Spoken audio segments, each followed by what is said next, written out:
Eh, tidak untuk tidak memperlama-lama waktu, ya, untuk mempersingkat waktu saja. Jadi nanti mungkin kurang lebih ya 30 menit ya, Bu MC, mediator, moderator, sorry, mediator.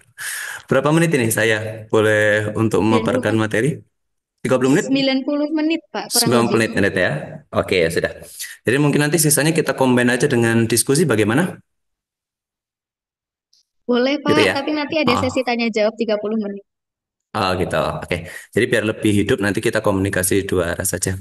Oke, mohon maaf mungkin saya komunikasinya ini ya kayak inilah kayak teman aja kita ya. Jadi kita santai saja. Mohon izin untuk share screen. Sudah bisa? Sudah, Sudah bisa ya? Pak. Saya saja yang untuk share screen-nya. Bentar. Saya bisa? Oke ya, bisa ya.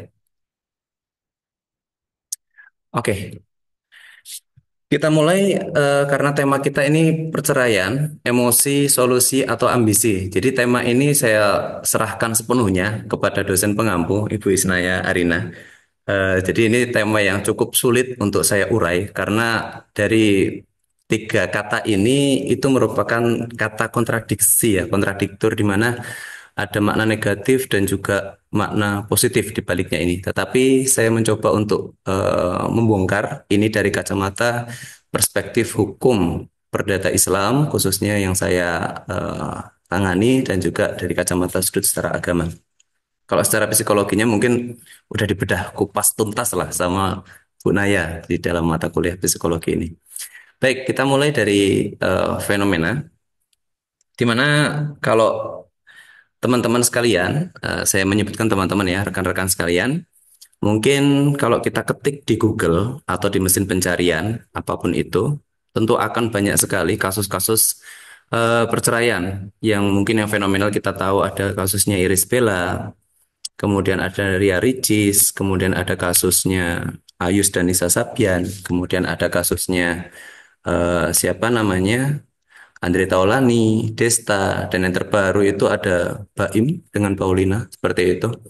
Jadi kalau kita lihat dari kasus-kasus mereka ini, kenapa gitu loh? Mereka ini kok bisa dengan begitu banyak kemapanan dari beberapa sisi, tapi kok mereka bisa dari paras mereka ya cantik dan tampan, dari kekayaan juga mereka mapan, dari karir pun mereka mapan, bahkan bibit bobot pun mereka juga tergolong bagus. Kenapa? Fenomena ini kok bisa terjadi, fenomena perceraian ini. Kemudian selanjutnya, kalau kita lihat lagi di dalam media sosial akan banyak sekali berita-berita terkait dengan perceraian, di mana ada yang sampai memaknai perceraian itu dengan pesta setelah perceraian, dia mabuk-mabukan. Ada juga yang eh, suami sampai membunuh istri. Kemudian bahkan ada 1.500 pasangan di Pangandaran mengajukan cerai yang pemicunya itu dari media sosial. Pokoknya banyak sekali lah terkait dengan kasus-kasus divorce ini.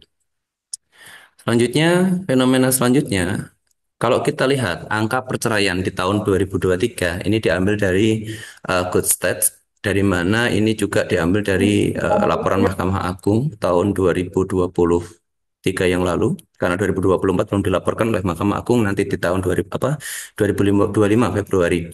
Kalau kita lihat dari beberapa daerah-daerah di Indonesia, itu yang paling tinggi sekali itu di daerah Jawa Barat, di mana daerah Jawa Barat ini bisa dikatakan daerah center metropolis lah, dekat dengan Jakarta dan sebagainya. Angka perceraian ternyata di sana sangat tinggi sekali, yaitu 102.000. Dan yang paling kecil itu ada di Riau. Jawa Tengah juga termasuk tinggi. Jadi di Pulau Jawa ini cukup mendominasi untuk angka perceraian. Selanjutnya, kalau kita lihat realnya di data laporan tahunan Mahkamah Agung tahun 2023 yang sudah saya sebutkan tadi, di mana pengadilan agama khususnya itu mengadili tidak hanya perkara perceraian. Mungkin teman-teman tahunya pengadilan agamanya itu hanya kasus perceraian saja yang diatur. Tetapi kita banyak sekali perkara yang kita tangani. Selain ada cerai, ada pengesahan perkawinan, kewarisan, harta bersama, dan lain-lain. Bahkan yang terbaru, kita juga berwenang untuk mengadili perkara-perkara sengketa ekonomi syariah perbankan, investasi, suku, obligasi syariah, dan sebagainya yang berkaitan dengan finance, Islamic finance. Kemudian kalau teman-teman lihat di Aceh, khususnya Provinsi Daerah Istimewa Aceh, itu di sana juga pengadilan agama menangani perkara-perkara pidana. Jadi tidak hanya perkara keluarga yang kita tangani, tapi perkara-perkara pidana yang berkaitan dengan perjudian, mabuk, kemudian perzinahan, kemudian perselingkuhan itu banyak ditangani di Aceh. Tapi ini hanya masih ruang lingkup Aceh karena Aceh mempunyai undang-undang keistimewaan Aceh yang kemudian diramu lagi turunannya dengan undang-undang Konun namanya. Nah, kalau kita lihat di sini, data perkara cerai gugat, karena kita ngomongin perceraian, kalau teman-teman lihat di angka 1 dan angka 2 ini, cerai gugat itu 322.787 ditambah 10665. Nah, ini angkanya sangat fantastis sekali, hampir 500 ribuan di tahun 2023. Ini untuk kasus perceraian saja. Seperti itu. Ini tahun 2023. Yang putus itu hampir 100% jumlah putusnya di kolom ini. Kemudian selanjutnya, selain perkara-perkara tadi, ada perkara izin kawin, dispensasi kawin yang mungkin nanti akan kita singgung sedikit ini terkait perkara dispensasi kawin, perkara yang dilakukan oleh anak-anak ya, anak-anak di bawah umur, di bawah 19 tahun.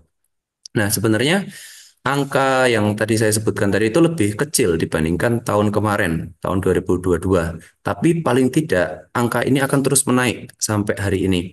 Di pengadilan agama saya bertugas, ini pengadilan agama Muara Enim saja, untuk perkara perceraian itu sudah di angka 1160 ditambah angka permohonannya berarti kurang lebih 1.500 di pengadilan saya bertugas ini di Muara Enim di notabene wilayah di luar Jawa seperti itu. Ini kita ngomongin fenomena terlebih dahulu. Kemudian selanjutnya kita masuk ke kata pertama yaitu emosi. Apa yang ada di dalam kata emosi ini? Nah, saya mencoba untuk mengurai. Baik, di mana perceraian ini sebenarnya pencegahannya itu bisa kita cegah, dipersiapkan sejak awal sebelum kita memutuskan untuk menikahi seseorang. Itu yang pertama kata kata kuncinya di situ. Jadi kata-kata emosi itu muncul dari sini sebenarnya. Jadi sebelum kita menikahi seseorang, baik laki-laki atau perempuan, paling tidak kita harus sudah mempersiapkan calon ibu dari anak-anak kita, calon ayah dari anak-anak kita, dan calon imam dari keluarga kita. Seperti halnya Nabi Muhammad SAW sudah memberikan rambu-rambu resep bahwasanya dalam hal memilih jodoh itu boleh kita mempertimbangkan cantiknya atau tampannya atau kekayaannya atau mungkin nasabnya dia tuh keturunan siapa itu boleh. Agama Islam memperbolehkan itu karena itu manusiawi, fitrah ya. Kita suka kepada keindahan. Tapi ketika hal tadi itu tidak menjamin rumah tangga itu akan bisa langgeng atau harmonis kecuali agama, kata Rasulullah.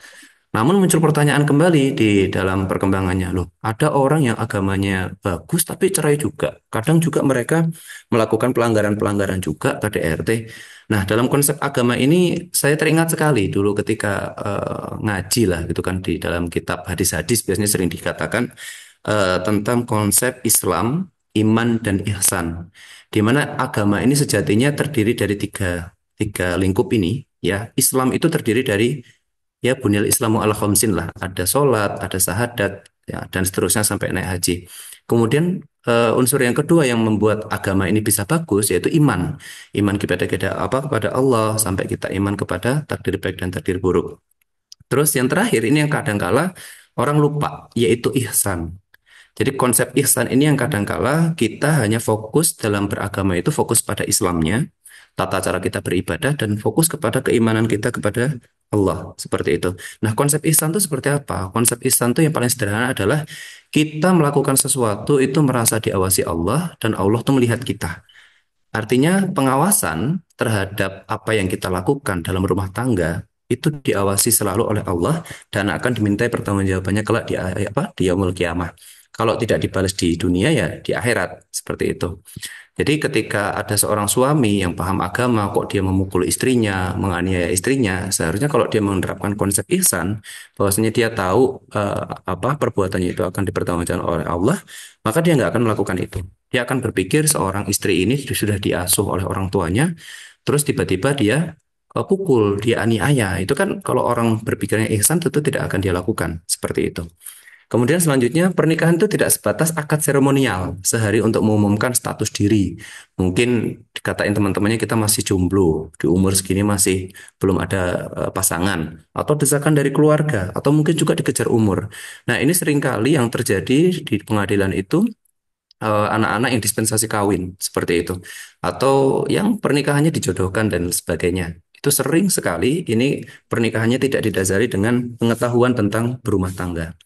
Selanjutnya, pernikahan adalah pembelajaran kehidupan yang sesungguhnya karena memahami karakter, pikiran, kebiasaan, pengambilan keputusan, dan pemecahan masalah. Artinya di dalam pernikahan itu sebenarnya kita kuliah sesungguhnya dalam menjalani kehidupan tentang karakter orang yang kita pilih, jalan pikiran yang apa orang yang kita pilih, kebiasaannya, dan yang paling penting adalah pengambilan keputusan dan pemecahan masalah dalam rumah tangga. Karena sejatinya pernikahan itu adalah siap untuk menghadapi masalah. Kalau nggak kepingin menghadapi masalah, meninggal. Itu. Jadi kalau udah meninggal nggak dapat masalah itu, nggak ada masalah. Tapi selama orang itu masih hidup dan berumah tangga, apalagi kita ketemu dengan orang yang setiap hari kita ketemu 24 jam dari bangun tidur sampai tidur lagi, ya itu akan siap menghadapi masalah. Dan yang paling penting adalah kita bisa mengambil keputusan dan memecahkan masalah itu bersama-sama. Terus yang tiga itu adalah pernikahan adalah seni memahami kekurangan pasangan. Kalau kita memahami kelebihan, semua orang bisa. Tapi kalau memahami kekurangan, ini yang sangat sulit sekali. Dan sejatinya, ketika suami istri itu masuk ke dalam bahtera rumah tangga, dia harus siap untuk menutupi aib keluarganya, suaminya atau istrinya sebagaimana pakaian. Kalau di dalam surat Al-Baqarah 187 itu kan diibaratkan libasukum wa libasukuhunna. Gitu kan. Jadi suami ya pakaian bagi istri, istri pun juga pakaian bagi suami. Nah, pengadilan agama itu tidak selalu menjadi tempat pertama untuk menyelesaikan masalah dengan bercerai. Jadi saya selalu menekankan kepada pihak-pihak yang datang itu PA itu bukan untuk bercerai, untuk bercerai, tapi PA itu untuk berdamai. Seperti itu. Sehingga apa namanya orang yang datang ke pengadilan itu pasti hampir 100% itu orangnya emosi semua. Nggak ada orang yang datang ke pengadilan agama itu orangnya senang. Beda dengan orang datang ke KUA, kantor urusan agama itu mereka senang semua. Kalau datang di pengadilan agama, itu mereka itu pasti mukanya sedih, mukanya emosi, bahkan berantem di pengadilan agama itu sering sekali. Bahkan ada tragedi, mereka ada yang pasangannya ditusuk setelah bercerai, hakimnya dilempar kursi, itu banyak sekali. Bahkan di luar pun istrinya dipukul helm, bahkan ada yang disegat, ditarik motornya jatuh, itu sering kali terjadi di pengadilan agama itu. Nah, apa namanya? Ketika mereka datang ke sini, selalu kita tekankan di mana agama kita tuh memerintahkan ketika pasangan suami istri itu berselisih, ya selesaikan secara sendiri. Seperti itu. Seperti yang saya sebutkan tadi kan, memahami pengambilan keputusan dan pemecahan masalah. Kalau tidak bisa, maka hadirkan hakim dari pihak keluarga. Jadi tidak mesti hakim dari pengadilan agama, tapi dari pihak keluarga, sebagaimana perintah surat An-Nisa ayat 34-35. Selanjutnya, ketika dia emosi pun, ketika keluarga sudah tidak bisa merukunkan, maka hadirkan pihak-pihak seperti BP4 yang ada di KUA. Jadi seperti badan konseling lah. Itu memang khusus mereka untuk menyelesaikan masalah-masalah rumah tangga mereka. Jadi sebelum datang ke pengadilan tuh silahkanlah ke sana dulu. Gitu. Kemudian mungkin ada lembaga perlindungan perempuan dan anak, bimbingan konseling wanita, atau lembaga-lembaga masyarakat lain lah. Yang itu tentunya mempunyai peran besar sebenarnya. Sebelum mereka datang ke pengadilan, mereka sudah dirukunkan seperti itu.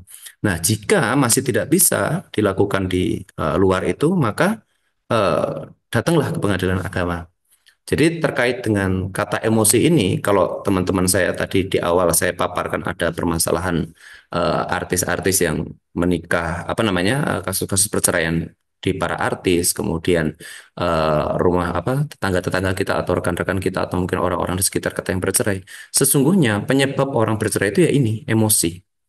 Karena sesungguhnya emosi ini yang membuat kita ini tadi pengambilan keputusan dan pemecahan masalah mereka itu tidak matang. Sehingga dari emosi inilah mereka menjadi cepat-cepat untuk potong kompas ke pengadilan agama. Pokoknya saya mau bercerai. Seperti itu. Jadi inilah pembahasan tentang apa emosi ya, emosi. Selanjutnya, terkait dengan keemosiannya mereka ketika datang ke pengadilan, itu pengadilan agama itu sejatinya tidak mempermudah mereka untuk bercerai, melainkan kita kenal ada asas mempersulit perceraian. Ada beberapa yang kita lakukan di pengadilan agama itu untuk mempersulit atau meredam emosi mereka. Yang pertama, di pengadilan agama itu, kalau misalkan orang mau nikah, ya di bawah umur 19 tahun, dia nggak boleh. Jadi umur batas pernikahan itu adalah 19 tahun. Ini adalah salah satu cara untuk menekan ya angka perceraian. Di dalam ranah pembahasan emosi ini kita fokus kepada pra perceraian. Itu pencegahan lah, preventif. Jadi umur 19 tahun ini kita tekan supaya ya anak yang di bawah umur ini nggak boleh nikah dulu. Seperti itu. Kalau mau nikah ya harus mengajukan dispensasi kawin di pengadilan agama, minta izin lah mereka untuk nikah kepada hakim. Terus selanjutnya, perceraian itu sah adalah jika dilakukan di depan sidang pengadilan. Jadi seemosi-emosiannya mereka pasangan suami istri di rumah menceraikan istrinya berkali-kali, itu secara hukum Indonesia, hukum positif kita masih belum dianggap bercerai. Mereka masih tetap suami istri. Jadi kalau mereka emosi, datanglah ke pengadilan seperti itu. Dan disitulah itu akan kita proses sebagaimana peraturan perundang-undangan dan hukum yang berlaku. Karena perceraian itu baru bisa sah jika dilakukan di pengadilan. Selanjutnya, perceraian itu baru bisa didaftarkan jika telah berpisah rumah minimal 6 bulan. Jadi kalau belum 6 bulan, jangan sekali-kali ketika kamu emosi datang ke pengadilan. Pasti ditolak. Di depan pintu gerbang aja sudah ditolak. Kalau kurang dari 6 bulan. Jadi seemosiannya kamu, sengamuk-ngamuknya kamu di depan meja pendaftaran akan ditolak. Kecuali kalau kurang dari 6 bulan itu dibuktikan dengan adanya tindakan KDRT. Nah, ini sema terbaru kami, ya, Surat Edaran Mahkamah Agung membuat aturan ini di tahun 2022 karena mengingat banyaknya kasus perceraian yang sangat mudah didaftarkan, sehingga kita batasi dengan ini. Kemudian, kalau Anda PNS, jangan cepat-cepat untuk bercerai, gitu, karena PNS itu punya aturan sendiri, di mana dia harus minta izin ke atasannya, dan kalaupun tidak ada izin dari atasan, dia harus ditunda sampai 6 bulan. PP nomor 10 tahun 83 mengatur itu. Kemudian Polri, TNI itu pun sama, dipersulit di sana. Jadi sebelum dia datang ke pengadilan, mereka-mereka ini harus sudah dimediasi dan diizinkan oleh atasannya. Kemudian yang paling penting adalah peran mediasi ketika para pihak ini akan bercerai, itu di pengadilan agama wajib untuk mediasi. Kalau sampai dia tidak mediasi, maka perkara yang dilanjutkan itu akan batal demi hukum. Artinya percuma. Nah, proses mediasi inilah yang sangat menentukan apakah pasangan suami istri ini masih bisa dilanjutkan proses perceraiannya atau dia bisa berdamai. Karena di dalam mediasi ini banyak kemungkinan-kemungkinan, emosi itu banyak sekali di ruang mediasi ini. Nah, nanti untuk pembahasan mediasi mungkin lebih kita eksplor lagi di diskusi karena panjang di sini. Kemudian selanjutnya adalah unsur penyebab perceraian itu harus bisa dibuktikan. Ya, kalau nggak bisa dibuktikan ya ngapain gitu. Emosian kamu menuduh istrinya nggak patuh, menuduh istrinya itu hedon atau suaminya tidak bertanggung jawab dan sebagainya. Tapi kalau nggak bisa membuktikan, percuma emosinya seperti itu. Jadi hal-hal inilah yang kita bicarakan terkait dengan emosi ya, pra perceraian. Nah, sekarang kita masuk ke ranah solusi. Ya, kita masuk ke ranah solusi. Nah, di dalam solusi ini apa sih yang kita akan bicarakan? Yang pertama, yaitu pengadilan agama itu sebagai lembaga satu-satunya yang diberikan kewenangan yudikatif atau kewenangan untuk mengadili, memeriksa, dan memutuskan terkait penyelesaian hukum perdata keluarga. Ya, salah satunya adalah perceraian. Kalau kita lihat di laporan tahunan tadi banyak sekali ya yang diselesaikan di pengadilan agama. Tapi karena kita ngomongin perceraian, inilah yang kita akan bahas. Nah, pengadilan agama itu menjadi gerbang terakhir dalam menyelesaikan perkara perceraian ya di pengadilan agama itu, di mana dasar kita pengadilan agama itu berhak untuk menangani perkara perceraian itu ya, ada undang-undang tentang pengadilan agama sampai 3 kali pemerintah bikin undang-undang 789, 3 2006 dan juga 50 2009. Ini undang-undang tentang peradilan agama. Nah, kadangkala saya suka bilang ke para pihak itu bahwasanya ada wartawan ataupun mahasiswa atau dosen yang mengadakan penelitian di pengadilan agama itu mereka selalu berkata seperti ini. Pak, pengadilan agama itu kok gampang sekali ya menceraikan orang. Saya jawab gitu kan. Loh, yang bercerai itu bukan kami yang menceraikan mereka. Justru mereka yang ingin bercerai. Jadi adanya kasus perceraian yang meningkat itu bukan salah pengadilan agama, tapi salah mereka sendiri yang mendaftarkan. Kalau nggak ada mereka kita nggak akan muncul angka perceraian itu. Nah, ini yang sudah kita bahas tadi ya di kolom emosi. Kemudian, alasan penyebab perceraian. Jadi kalau misalkan orang mau bercerai, itu nggak serta-merta kita nggak cocok kalau misalkan kita pacaran putus gitu misalkan. Kalau misalkan kita nggak dikasih apa sama pacar, putus, nggak dikasih perhatian, putus, nggak. Kalau perceraian itu ada klarifikasinya ketika orang mau bercerai. Itu di pasal 116 KHI diatur. Jadi kalau misalkan salah satu pasangan kita itu berbuat zina, atau menjadi pemabuk, narkoba dan lain sebagainya itu bisa menjadi alasan kita untuk mengajukan perceraian. Kemudian salah satu pihak meninggalkan pihak lain selama 2 tahun. Salah satu pihak mendapat hukuman penjara 5 tahun. Kemudian ada salah satu pihak melakukan kekejaman, penganiayaan KDRT. Kemudian catat badan atau penyakit yang menyebabkan kewajiban hak suami istri tidak terpenuhi. Kemudian suami istri terjadi perselisihan terus-menerus. Kemudian ada taklik takla dilanggar dan juga adanya tindakan murtad. Nah, ke-8 penyebab perceraian ini itu baru bisa diterima oleh pengadilan eh, terkait dengan alasan perceraiannya. Belum dikabulkan ya, baru diterima untuk diperiksa. Seperti itu. Saya lanjut, kemudian pengadilan agama itu sebagai lembaga yang seperti yang saya sebutkan tadi, bagi lembaga yudikatif yang menangani perceraian, pihak yang paling terkena ya dampak dari perceraian ini siapa sih? Ya suami iya sih, tapi yang paling banyak itu adalah istri dan juga anak-anaknya.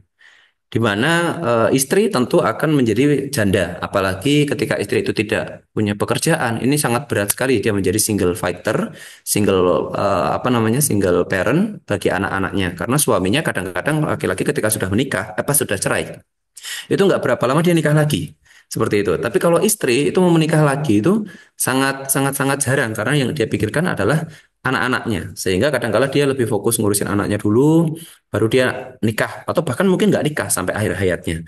Nah, terhadap perhatian Mahkamah Agung terkait dengan korban dari perceraian ini, Mahkamah Agung sudah membuat aturan-aturan di dalam SEMA 1 2017, Perma 317 dan Undang-Undang 24 2004 tentang KDRT, di mana dalam SEMA ini eh, para istri dan anak-anak itu diperjuangkan hak-haknya. Yaitu apa hak-haknya? Ketika suami itu berani menceraikan istri, yang pertama adalah eh kalau misalkan istri itu belum melakukan hubungan suami istri dengan suaminya atau belum adanya hubungan, qobla duhul bahasanya kita, itu maharnya harus dikembalikan.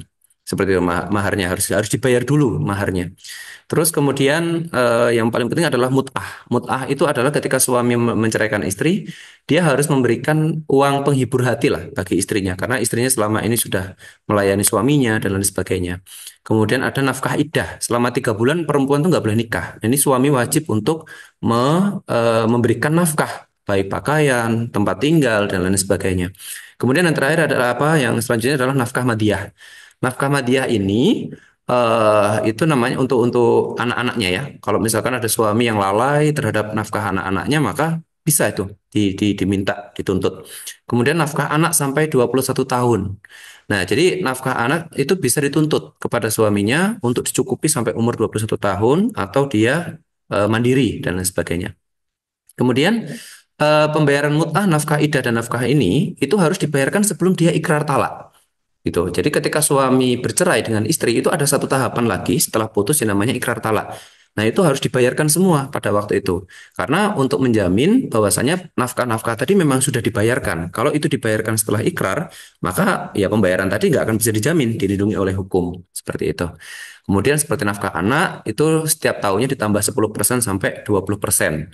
Kemudian kalau bagi PNS, itu bisa langsung dipotong gaji. Bahkan kalau saya dulu waktu di Kalimantan Timur atau sekarang di Muara Enim ini bisa juga nanti dimintakan ke perusahaan tambang yang notabene perusahaan tambang atau perusahaan-perusahaan swasta itu langsung dipotong gaji juga dari perusahaannya. Seperti itu. Nah, kabar terbaru ya dalam perceraian itu kan ada cerai yang diajukan oleh suami, ada cerai yang diajukan oleh istri.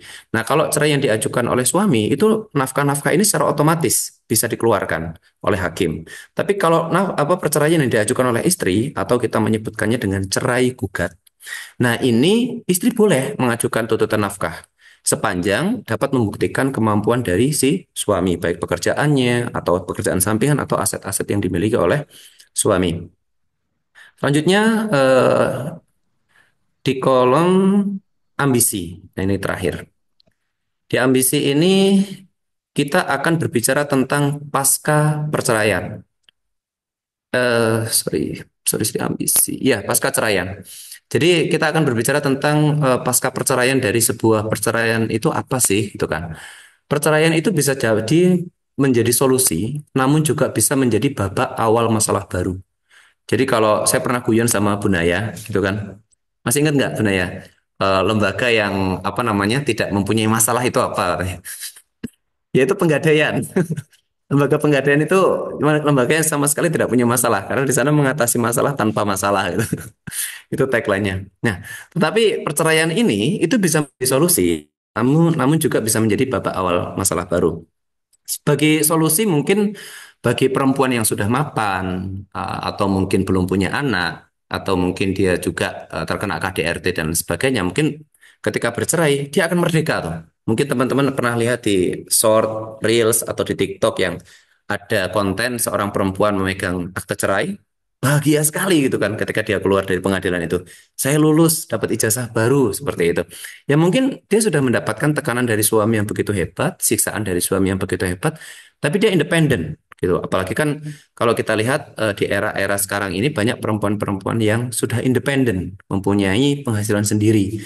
Nah, seringkali ini membuat angka perceraian juga meningkat terkait dengan apa perempuan-perempuan yang independen ini. Mungkin nanti bisa kita bahas di eh, forum selanjutnya lah. Nah, yang kita akan bahas di sini adalah babak awal masalah baru. Karena di pasca perceraian itu justru menimbulkan masalah baru yang meruncing, berambisi seperti itu. Jadi suami istri yang dulunya bucin, dulunya jatuh cinta banget, ketika bercerai itu benar-benar dari musuh. Ngelirik nggak mau, menghirup napasnya aja nggak mau, berbagi oksigen aja nggak mau, sampai seperti itu. Terus sampai deket aja nggak mau gitu. Kalau udah bercerai itu, jadi sampai segitunya lah yang ambisi mereka untuk kayak menghancurkan pasangan itu banyak sekali kejadian, saling dendam dan sebagainya. Jadi dari cinta menjadi benci itu benar-benar terjadi. Nah, solusi jika itu apa namanya ada kebaikan setelah perceraian ya mungkin bisa menikah ulang ya. Menikah ulang atau mungkin rujuk bagi perceraian yang talaknya talak satu roj'i atau nikah muhalil bagi perceraian yang mungkin talaknya talak bain kubro. Seperti itu. Mungkin ya bisa kembali lagi lah. Setelah bercerai itu kadang-kadang orang merenungi, introspeksi, ternyata nggak enak ya. Suami itu nggak ada yang masakin, terus kemudian dia kalau puasa sendirian, sahur sendirian, tidur sendirian itu ternyata nggak enak ya gitu. Hanya dengan dia bercerai itu menjadi dia berintrospeksi malah justru kangen sama istrinya. Begitupun istrinya yang tadinya galon ada yang ngangkatin, genteng ada yang benerin seperti itu. Pokoknya pekerjaan-pekerjaan yang tidak bisa dilakukan perempuan, dia kangen tuh. Atau mungkin suaminya nganterin ke pasar seperti itu. Itu dia kangen ketika hidup sendiri. Sehingga ketika bercerai muncul cinta-cinta baru, benih-benih baru untuk rujuk. Itu banyak yang seperti itu. Ada. Bahkan yang besok itu sudah mau ikrar talak, besok nih sudah mau ikrar talak, malamnya itu masih hubungan suami istri dan rukun. Besoknya rukun nggak jadi cerai. Ada yang seperti itu ya. Padahal pada waktu sidang tuh udah mau pukul-pukulan, mau tusuk-tusukan seperti itu. Tapi begitu mau ikrar talak, karena dia merasa di bulan puasa itu nggak ada yang nyiapin sahur, nggak ada yang nyiapin buka, itu kangen sama istrinya. Apalagi hujan-hujan seperti itu. Nggak ada yang ngangkatin jemuran maksudnya ya. Nah itu seringkali ya, seringkali mereka rindu kepada pasangannya sehingga mereka ketika rujuk cintanya lebih kuat lagi. Itu kalau positif.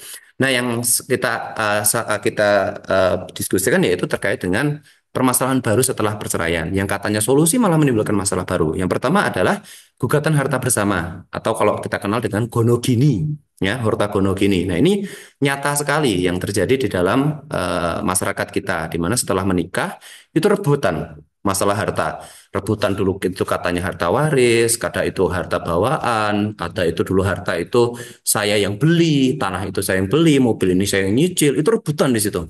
Nah, itu bahkan sampai tusuk-tusukan, sampai pukul-pukulan, sampai bakar-bakaran itu terjadi seperti itu. Bahkan mau menghilangkan barang ini mau dijual ke orang lain, diselundupkan dan sebagainya, itu terjadi. Nah, pengadilan agama itu menangani perkara dengan gugatan harta bersama ini di mana asetnya nggak main-main. Ada yang dulu saya waktu di Kalimantan Timur itu asetnya sampai hampir 10 M. Ada yang asetnya sampai ber-M-an lah, itu pernah terjadi itu juga. Itu harta bersama gitu. Kemudian selanjutnya adalah gugatan hak pengasuhan anak. Ini yang sangat kasihan sekali. Kalau harta bersama ketika diputuskan dalam bentuk objek mati, itu kan nanti akan dieksekusi oleh pengadilan, diambil oleh pengadilan kan untuk diserahkan kepada yang menang. Tapi kalau anak misalkan diserahkan kepada bapaknya, sedangkan anak ini masih di bawah 12 tahun. Nah, anak ini bukan objek untuk dieksekusi, tapi anak ini bisa dieksekusi. Itu sering terkali terjadi rebutan masalah anak. Nah, saya ada pengalaman belum lama kemarin di daerah Palembang, tepatnya di perbatasan dengan Palembang Kota. Itu anaknya itu lebih akrab sama ibu tirinya dibandingkan dengan ibu kandungnya. Jadi ketika dideketin sama ibu kandungnya itu malah nangis jerit-jerit. Nah, itu aneh juga di situ. Nah, itu terkait dengan rebutan masalah anak atau nanti juga gugatan nafkah madiyah anak. Jadi suami yang tidak memberikan nafkah anak itu akan dikulik tuh sama istrinya, utang menjadi terhutang gitu, digugat seperti itu. Selanjutnya yang terakhir adalah gugatan kewarisan antar anak dari mantan istri dan istri selanjutnya. Ini saya beberapa kali menemukan gugatan waris dari istri kedua atau istri ketiga atau istri keempat yang suami punya istri pertama cerai, punya anak. Istri kedua cerai, punya anak. Nah, itu anaknya banyak loh. Nah, sama istri yang terakhir meninggal suaminya. Nah, disitulah rebutan harta warisan. Dari anak yang pertama, istri kedua. Dan itu menjadi runcing sekali. Yang kita kasihan itu adalah mayat atau suami yang sudah meninggal ini, gitu kan. Nah, inilah terkait dengan babak baru. Apa setelah kita bercerai, justru masalah itu akan menjadi lebih besar dan lebih rumit sekali. Nah, makanya dengan adanya tagline ambisi, solusi, dan juga emosi ini mungkin bisa menjadi bahan perenungan kita dan bahan diskusi kita terkait dengan eh, kalau bisa jangan bercerai lah seperti itu ya. Kalau bisa dengan adanya masalah itu justru menjadikan kita lebih dewasa, menjadikan lebih apa ya, lebih memahami bahwasannya kita kurang dan lebih memahami bahwasannya berumah tangga itu ya kita belajar untuk memecahkan sebuah permasalahan. Masih berapa menit lagi, moderator? Masih banyak Pak Halo? sebenarnya waktunya. Masih banyak ya? Masih Oke, banyak. masih banyak ya. Oke. Jadi langsung kita diskusi aja gimana biar lebih seru. Kurang lebih setengah jam ya. Boleh Pak. Nanti takutnya ngantuk gitu loh. Iya, Iya. gitu kan. Mm-mm. Sebenarnya tadi kayaknya teman-teman saya udah ada yang menyiapkan pertanyaan nih Pak kayaknya. Nah, makanya itu. Kayak nanti akan saya lebih suka komunikasi dua arah. Lebih suka Iya. komunikasi dua arah. Karena itu akan berkembang. Oke, Mm-mm. baik. Mungkin Kurang lebih setengah jam. karena Pak Faru sudah menyampaikan materinya terkait emosi, Mm-mm. solusi, ambisi terkait perceraian ya, Pak ya. Ini Ya. mungkin teman-teman yang ingin bertanya bisa langsung saja untuk raise hand, lalu on mic, dan atau bisa memanfaatkan chat ya. Apakah masih stay di sini semua? Nah, itu takutnya Silakan ngantuk tuh teman-teman. soalnya.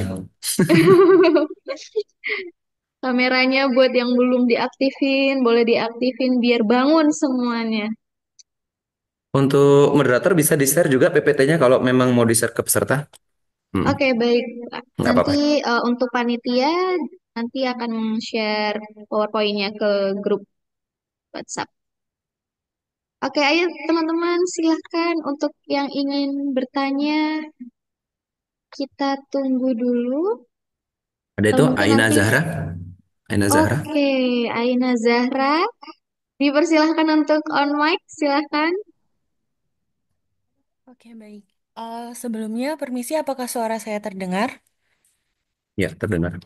Ya, baik. Terima kasih untuk kesempatan bertanyanya. Seperti yang sudah Bapak jelaskan terkait permasalahan baru setelah perceraian tadi ya, Pak, di mana Bapak sempat menyampaikan bahwa pasangan perceraian suami istri yang awalnya bucin sampai bisa menjadi membenci satu sama lain dan berambisi untuk menghancurkan pasangan, begitu, Pak. Dan seperti yang kita ketahui, di era sekarang ini sangat banyak penyebaran informasi di media online tentang perceraian itu, Pak. Nah, kemudian saya ingin bertanya, kira-kira sejauh mana faktor eksternal seperti media sosial dan perubahan gaya hidup modern mempengaruhi penambahan masalah baru pasca perceraian ini, Pak? Dan kira-kira seperti apa bentuknya dan juga bagaimana agama dan hukum merespon perubahan ini? Kira-kira seperti itu, Bapak. Oke, mau Oke. langsung dijawab atau ditampung? Silakan, Saya serahkan moderator. ke Pak Fahru, enaknya langsung dijawab saja atau Mm-mm. menunggu pertanyaan lain, Pak?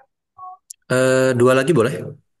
Oke, ditampung dulu pertanyaannya untuk Mbak Aina Zahra ya. Untuk teman-teman yang ingin bertanya lagi, dipersilahkan. Oke, ada Mbak Amanda. Silahkan, Mbak. Assalamualaikum warahmatullahi wabarakatuh, Pak. Ya, waalaikumsalam warahmatullahi wabarakatuh. Waalaikumsalam. Izin bertanya ya Pak, mengenai kalau misalnya suami istri itu sedang masa bercerai kan pasti ada masa idah yang Bapak bilang itu soal menafkahi anak dan menafkahi istri.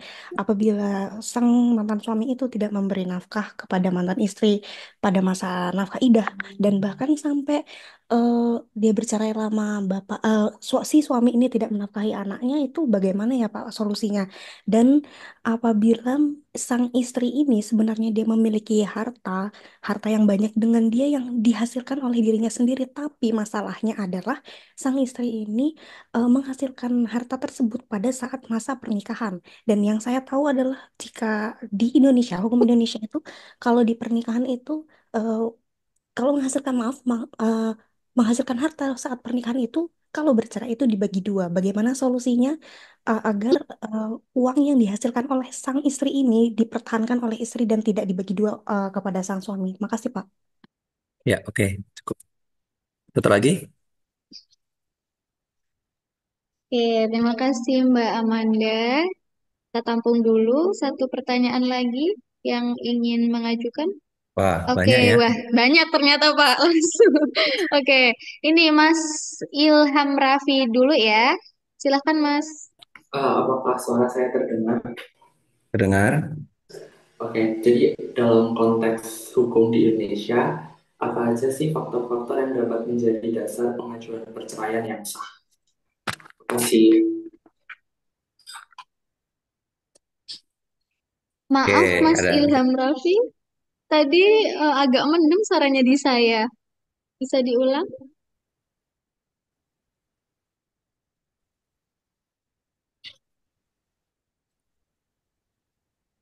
Mas Ilham Raffi? Dalam Sudah saya konteks tangkap. Nggak apa-apa, nggak Indonesia, apa. Oke. oke.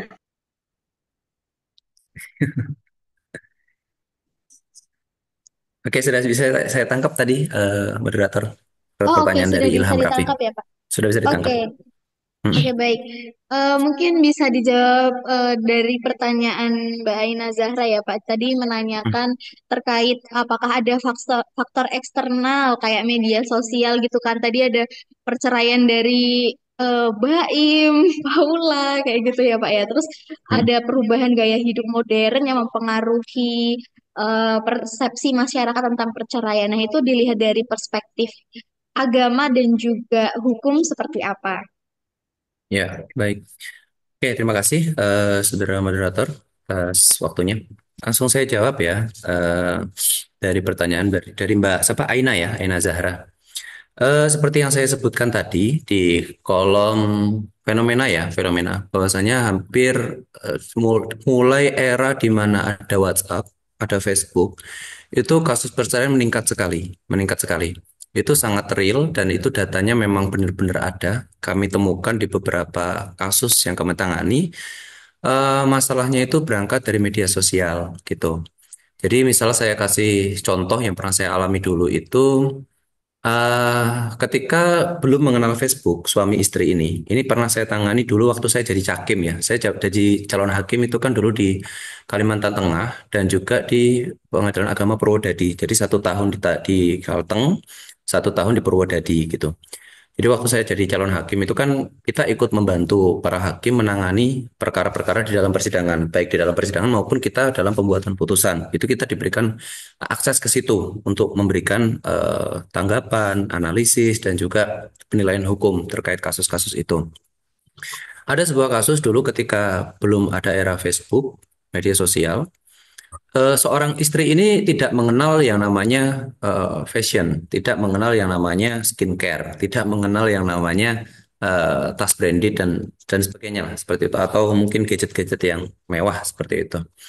Begitu sudah, padahal suaminya pada waktu itu ada yang TKW, ada juga yang petani, ada juga yang ya pokoknya pekerjaannya bisa dikatakan buruh, bukan yang kaya lah, yang bercukupan, sederhana seperti itu.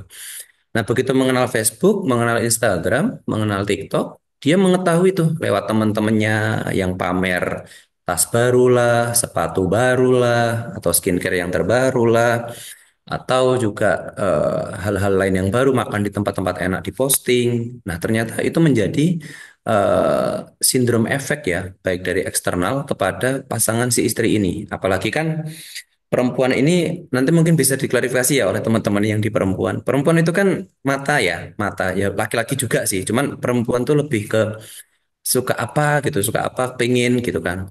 Jadi yang indah-indah lah. Makanya dalam bahasa Arab perempuan itu disebut mar'ah, cermin gitu loh. Artinya sesuatu yang indah selalu ingin dilihat seperti itu. Jadi ketika melihat temannya yang seperti itu kepingin, yang tadinya sama suaminya cuma dikasih 500 ribu mungkin ya, sebulan cukup untuk kebutuhan pokok sehari-hari. Karena ngelihat teman-temannya, wah itu lupa, Pak istrinya ini gini, udah punya mobil, masa kita masih motor. Di sana udah manasin mobil, masa kita manasin sayur aja, kayak gitu-gitu. Akhirnya pengeluaran yang tadinya 500 ribu nggak cukup untuk skincare, untuk fashion dan lain sebagainya. Tuh, untuk mendukung lah, mendukung kepuasan eh, tersier ya, bukan primer gitu, sekunder. Terus kemudian yang paling berbahaya yang terbaru sekarang itu kan eranya short ya, eranya short dan juga eranya konten-konten yang menurut saya quote-quote sampah ya, quote-quote sampah di mana ada satu tagline mungkin kita semua lah sudah pernah melihat ada quote kelihatannya bijaksana terkait dengan istri yang seperti ini atau suami yang seperti ini itu ditelan mentah-mentah oleh pasangan suami istri ini. Akhirnya ketika sedang mereka bertengkar saling melempar tuh quote-quote itu. Jadi misalkan istrinya tidak patuh, dicarikan tuh quote-quote dari ustadz ini dipotong atau quote-quote dari apalah gitu kan. Itu dia lempar ke istrinya. Istrinya kan nggak terima tuh. Padahal istri itu sejatinya ketika ada masalah, dia cuma butuh didengerin, laki-laki ngalah. Kalau sudah tenang, baru diobrolin dengan gaya berumah tangga lah. Misalkan dibelikan apalah mie ayam kayak atau dibelikan makan apa. Sebenarnya udah cukup seperti itu istri itu. Cuman karena diberikan nasihat-nasihat seperti itu, akhirnya menyerang lagi si istrinya, mencari quote-quote lagi, mencari dalil-dalil dari ustadz siapa, dilempar lagi ke suami. Akhirnya saling menyalahkan, mencari pembenaran dalil. Gitu. Makanya tadi saya bilang di apa di awal-awal berumah tangga itu adalah seni menyelesaikan masalah dan seni mengambil keputusan. Jadi kalau ada masalah, jangan keluar dulu. Duduk bareng. Kalau kalau yang biasa saya terapin ya dalam dalam teknik mediasi saya dan juga teknik dalam saya berumah tangga lah gitu. Ketika lagi bertengkar dengan pasangan, itu seorang laki-laki itu lebih baik diam. Itu saya temukan di Sayyidina Umar Ibn Khattab. Ya, Sayyidina Umar Ibn Khattab itu pernah kejadian ketika dia bertengkar dengan istrinya, sahabat datang. Ketika itu dengar Umar dimarahin sama istrinya kan pada waktu itu. Umar diem aja. Padahal selama ini Umar tuh terkenal sahabat yang garang, sahabat yang keras, sahabat yang preman lah seperti itu. Tapi di depan istrinya itu dia takluk seperti itu. Nah terus ditanya sama sahabat, wahai Umar, Anda ini orang yang keras, yang tegas, badan gede, tapi hati pink bahasanya gitulah. Akhirnya dijawab sama Umar apa? Bagaimana mungkin saya akan memarahi istri saya yang mengandung anak saya 9 bulan, menyusui anak saya 2 tahun, mengasuh anak saya, mendidik anak saya sebagai madrasahnya keluarga. Masa saya harus bentak-bentak dia? Saya nggak ngurusin dia dari kecil, sedangkan dia sama orang tuanya diasuh dengan baik gitu kan. Masa saya harus pukul? Seperti itu. Jadi lebih baik diam dulu, kemudian ketika istri sudah mulai tenang, biarkan istri itu apa ya cerewet atau istri itu memarahi suami, biarkan aja gitu. Karena apalagi kalau kata Gus Bahak di situ ladang surga tuh kalau kita bisa tahan sama apa omelannya istri seperti itu kan. Itu lahan surga tuh buat para suami seperti itu. Nah, ketika sudah diem baru bawainlah misalkan coklat kayak coklat apa coklat Dubai ya yang harganya 1 juta. Ada Ya yang dua apa yang juta disenangi juga lah, kali. ya apa yang disenangi pasangan gitu kan bahwa, nah disitulah muncul komunikasi, enak kalau sudah tenang.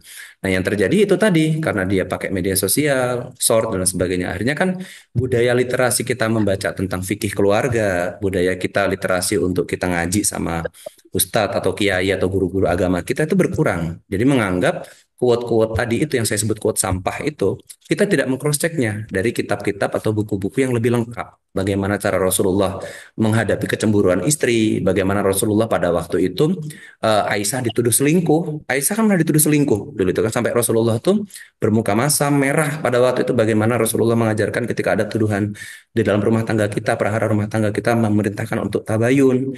Jadi banyak sebenarnya apa ya role model keluarga-keluarga yang idaman lah dari para ulama, tabiin, rasul dan sebagainya.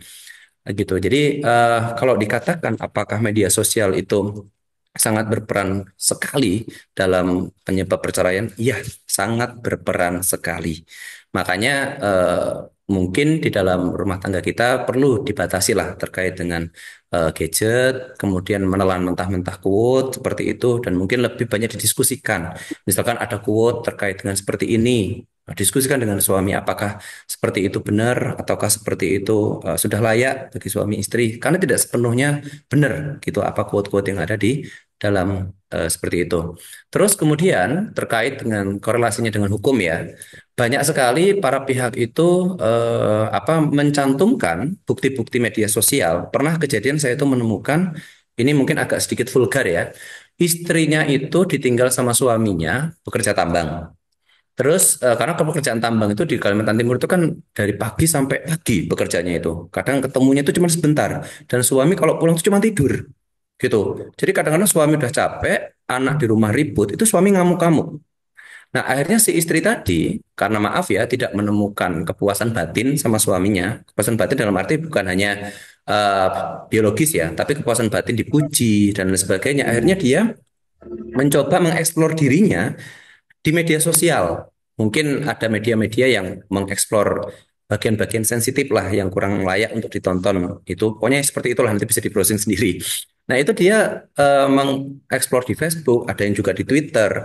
Jadi kenalan dengan laki-laki, kemudian dia memfoto bagian-bagian sensitifnya, itu menjadi menjadi dalil apa namanya bagaimana serusak itu peran media sosial merusak rumah tangga seseorang.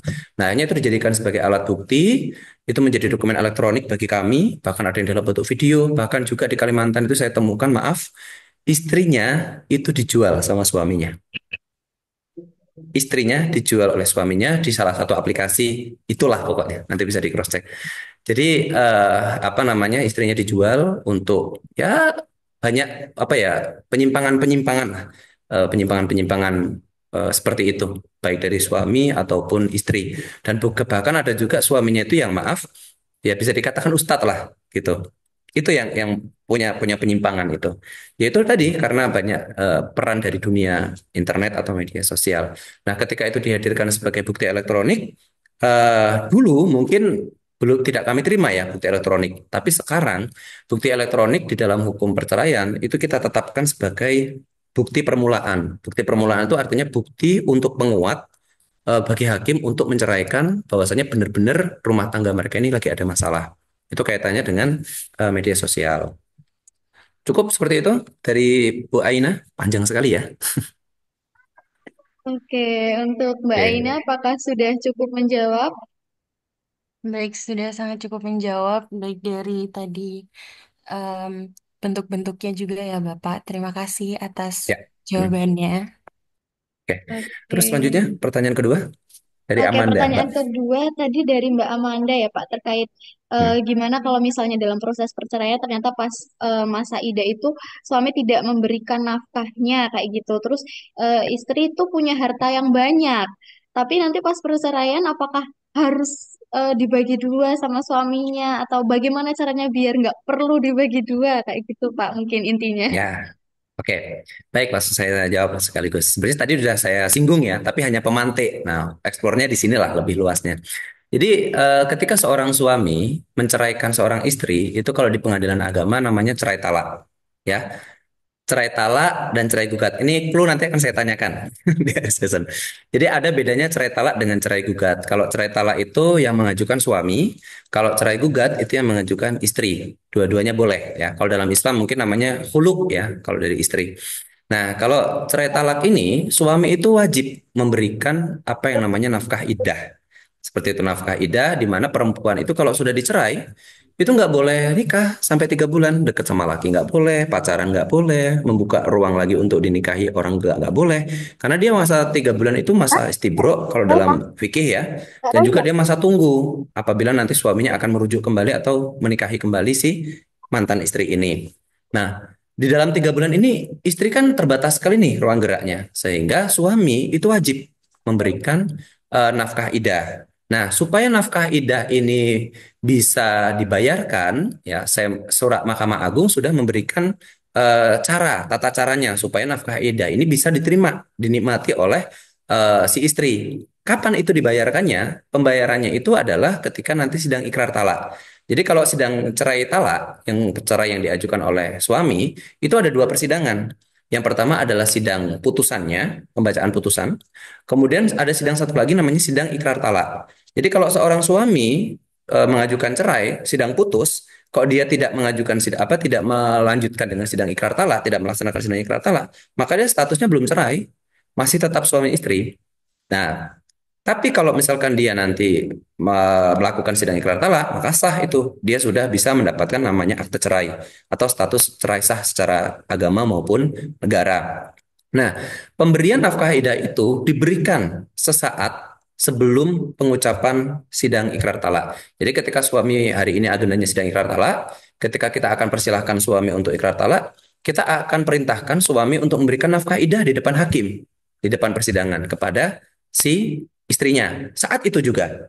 Jadi sebelum dicerai itu sudah diserahkan. Berapa nominalnya? Nominalnya ada langsung 3 bulan. Ada 3 juta, ada 10 juta, ada 20 juta. Pokoknya tergantung di dalam putusan itu. Itu diserahkan langsung, cash. Seperti itu. Boleh nggak diserahkan di luar pengadilan? Boleh. Asalkan ada bukti bayarnya dan diakui oleh kedua belah pihak. Cuman kalau saya pribadi, itu saya lebih suka diserahkan di ruang persidangan. Karena lebih terjamin, lebih bisa ada pelindungan hukumnya bagi kaum perempuan. Itu nafkah idah. Terus boleh nggak nafkah idah itu dibayarkan setelah ikrar talak? Boleh. Jadi di dalam SEMA 0117 itu, surat edaran Mahkamah Agung itu, kalau istrinya ridho. Catatannya adalah kalau istrinya ridho. Misalkan kita akan tanya nih, ini suami belum bayar nih, belum bawa uang nih, nafkah idah senilai 5 juta misalkan. Hari ini dia nggak bisa bayar. Terus ibu gimana? Mau dibayarkan sekarang? Mau kita tunda sampai sidang ikrar selanjutnya atau nanti dibayarkan setelah ikrar talak hari ini katanya. Kalau istri pada waktu itu bilang, oh ya udah Pak, nggak apa-apa. Mungkin dia melihat suaminya itu amanah atau mungkin suaminya itu gampang ditemui, tanggung jawab dan sebagainya. Itu kita kabulkan ikrar talak saat itu juga. Tapi kalau istrinya bilang, wah nggak bisa Pak, saya nggak bisa menjamin suami saya itu nanti bakal bisa amanah atau tidak. Ya, makanya kalau istri udah bilang nggak boleh ya ikrar talak nggak akan kita bisa lakukan seperti itu. Jadi kuncinya di istri.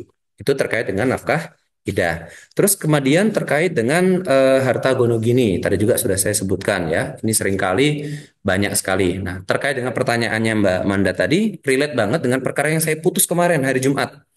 Jadi itu ada seorang istri dibiayai atau dimodali oleh seorang suami. Pada waktu itu rumah tangga mereka tuh bisa dikatakan kurang mampu lah. Terus sama orang tuanya istri itu dikasih modal si suami ini. Terus kemudian suami istri dikasih modal. Terus sama suaminya ini, kebetulan suaminya itu adalah pegawai kantor pos. Pegawai kantor pos, hasil dari gajinya itu diajukan kredit bank untuk modal usaha dan juga digunakan untuk membayar hutang pinjaman modal dari mertuanya tadi, dari orang tua si istri. Nah, itu gaji suami menurut kesepakatan mereka berdua, suami tidak memberikan nafkah seperti halnya nafkah dapur ya, beli beras dan lain sebagainya, nafkah rumah tangga itu gaji suami nggak diarahkan ke sana, tapi mereka bersepakat gajinya untuk mencicil utang ke bank, yang dimana utang itu untuk modal usaha si istri. Paham sampai sini ya?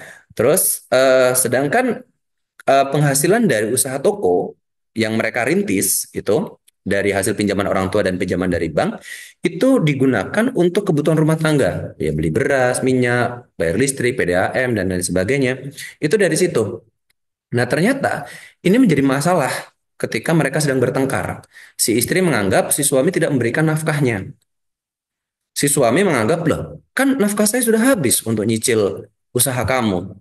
Nah, akhirnya apa? Si istri tadi usahanya tuh melimpah sekarang, bahkan bisa membangun ruko 6 pintu yang nominal transaksi sewanya setahun itu 160 juta, dan juga kos-kosan 10 pintu yang per kamarnya itu 750.000 dikali 10 berarti sekitar 7 juta 500-an lah, lebih ke atas. Terus dengan nominal uang segitu itu selalu disetorkan kepada istri. Dan dia mengajukan gugatan harta bersama kemarin, baru saya putus hari Jumat kemarin. Dia meminta dari ruko, tanah, kos-kosan, mobil, yang dia minta harta bersama cuma mobil. Sedangkan ruko tadi, toko tadi, itu nggak dia minta sebagai harta bersama, dan dia mengklaim itu adalah hasil usaha dia sendiri, tanpa ada ikut campur dari suami. Nah, ini sangat-sangat kita sayangkan teman seperti ini. Jadi kalau ada orang bersengketa tentang harta bersama, mereka mengklaim ini hartaku, ini hartamu, ini hartaku, ini bukan punya kamu, kamu kan nggak ada andil dalam seperti ini. Itu mereka deadlock. Deadlock itu artinya mereka nggak bisa menyelesaikan di luar. Maka mereka akan menyelesaikannya di pengadilan agama. Nah, di pengadilan agama itu dikenal asas persona keislaman. Jadi kalau ada orang bersengketa di pengadilan agama, dia harus tunduk tuh dengan apa namanya hukum Islam, asas persona keislaman. Itu seperti itu. Nah, ketika dia sudah tunduk dengan hukum Islam, maka dia harus tunduk terhadap hukum yang berlaku di pengadilan agama. Hukum di dalam pengadilan agama melihat harta bersama itu bisa tiga kemungkinan. Kemungkinan pertama, kalau harta itu diperoleh sebelum masa perkawinan, maka harta itu menjadi milik masing-masing suami dan istri. Mereka sebelum menikah, si istri udah punya mobil, si suami udah punya rumah, misalkan. Yaitu menjadi harta mereka. Nggak bisa diklaim sebagai harta gono gini, selama mereka bisa membuktikan. Terus yang kedua, kalau harta itu dimiliki dari jalan waris atau diberi oleh orang tua sebelum masa perceraian, masa pernikahan, maaf, itu sebagai harta pribadi yang nggak bisa diklaim sebagai harta bersama. Yang ketiga, kemungkinannya adalah ketika harta itu diperoleh, hari ini akad nikah nih, hari ini akad nikah, dikasih sama orang rumah, gitu kan? Siapa ya hari gini habis nikah dikasih rumah? Nah, saat itu pula rumah itu menjadi harta bersama. Terlepas yang ngasih rumah itu dekat sama istri atau dekat dengan suami. Terlepas itu sebagai bonus si suami mungkin menang tender atau si istri menang tender, terlepas dari itu. Selama dia diperoleh selama masa perkawinan, maka itu adalah harta bersama. Jadi untuk menentukan dia harta bersama itu adalah kesimpulannya seperti ini. Satu, diperoleh di masa perkawinan. Kedua, tidak dilihat peran siapa yang besar dalam mewujudkan harta bersama itu. Karena harta bersama itu dilihat dari kacamata fikih itu adalah sebagai sirkah, perkongsian. Jadi ketika ada orang usaha berkumpul menjadi sebuah usaha, ketika pisah ya udah bagi keuntungan berdasarkan kontribusi modal. Kontribusi modal atau kontribusi kontribusi mungkin dari pikiran, kontribusi waktu, uang dan sebagainya. Jadi pembagian dibagi 2 50 50 itu tidak mutlak. Bisa dibagi 60 40, bisa dibagi 70 30, tapi yang jelas dibagi dua. Nah, kasus yang saya ceritakan tadi itu saya bagi 60 40. Kenapa saya bagi 60 40? Dengan pertimbangan karena si suami meskipun dia tidak punya andil besar dalam hal uang, tapi dia punya andil besar dalam pembangunan toko, izin sewa ke notaris, perawatan gedung dan sebagainya itu andil suami. Sedangkan istri memang punya andil di dana. Memang pintar cari uang istrinya pada waktu itu. Nah, akhirnya kita kasih istri 60%, sedangkan suami 40%, tapi tetap dibagi dua. Cukup, Bu Amanda? Atau ada yang lain? Pak, izin konfirmasi ya, Pak. Mm-mm. Mengenai tadi yang pembayaran nafkah idah itu yang cerai talak aja atau cerai gugat juga ya, Pak? Oke, yang cerai gugat belum saya singgung ya. Ya. Menarik, terima kasih. Oke, jadi agak melebar lagi. Nah, untuk cerai gugat ya, itu memang diperbolehkan. Ya, meskipun dalam kaidah usul fikih, kaidah fikih istri itu tidak boleh menuntut. Tapi di hukum yang kita ramu di dalam hukum keindonesiaan lah, akhirnya istri diperkenankan untuk menggugat nafkah idah, nafkah mut'ah, kemudian ada juga nafkah anak dan lain sebagainya. Tapi dengan catatan itu istri tadi bisa membuktikan pekerjaan suami, penghasilan suami, atau aset suami yang bisa dieksekusi. Selama tiga ini tidak bisa dibuktikan, maka terkait dengan tuntutan istri tadi itu tidak akan dikabulkan karena nanti akan terkendala di eksekusinya. Misal kita kabulkan nih, nafkah idahnya 3 juta. Ternyata suaminya cuman pekerjaannya yang penghasilannya mungkin 750.000 per bulan, kuli bangunan atau mungkin apalah seperti itu. Yang tidak bisa menutup nafkah idahnya tadi. Nah, untuk waktu pembayaran nafkah idah, itu diaturnya di Dirjen kami, di Badilak, itu kalau di cerai talak itu sesaat sebelum ikrar talak, tapi kalau di cerai gugat, itu sesaat sebelum pengambilan akte cerai.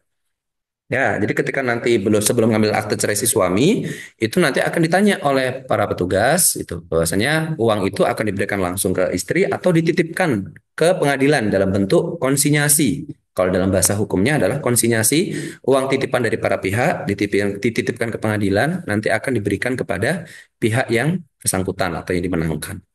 Itu cukup? Mungkin satu kali lagi konfirmasi aja, Boleh, Pak. boleh. Mm-mm. Mengenai tadi yang Bapak jelaskan tuh materinya juga udah luar biasa banget tentang harta yang kayak ada tiga tentang harta yang diperoleh itu untuk pembagian kayak 50-50 atau yang 60-40. Kalau memang ada bukti bahwa sang istri memang menghasilkan sendiri tanpa bantuan suami, tapi uh, pada saat sidang entah apa yang terjadi, tapi hakim tetap memutuskan harus 50-50 itu kira-kira bagaimana solusi dan atau tindakan yang harus dilakukan oleh pihak yang menggugat ini, Pak? Ya, iya, makanya tadi saya sebutkan, misalkan ada istri merasa, contoh seperti ini ya, yang saya kasih contoh aja. Suami istri membeli sebuah mobil, gitu kan. Uang DP-nya suami misalkan. Yang mencicil sampai selesai, itu istri. Dari hasil kerja istri misalkan. Dan suami pada waktu itu mungkin karena COVID, akhirnya dia nggak bisa bantu nyicil, nggak bisa bantu ngerawat, akhirnya semua operasional mobil itu dilimpahkan kepada istri. Nah, terus kemudian di dalam persidangan dia mengklaim, ini loh Pak, transferan saya, gitu kan, transferan saya lebih banyak nih porsinya dalam pembelian mobil ini, sehingga mobil ini nggak ada dong ikut andil dari suami, atau mungkin mobil itu dibeli lah sama istri dari DP-nya sampai akhir misalkan, tapi di dalam masa pernikahan.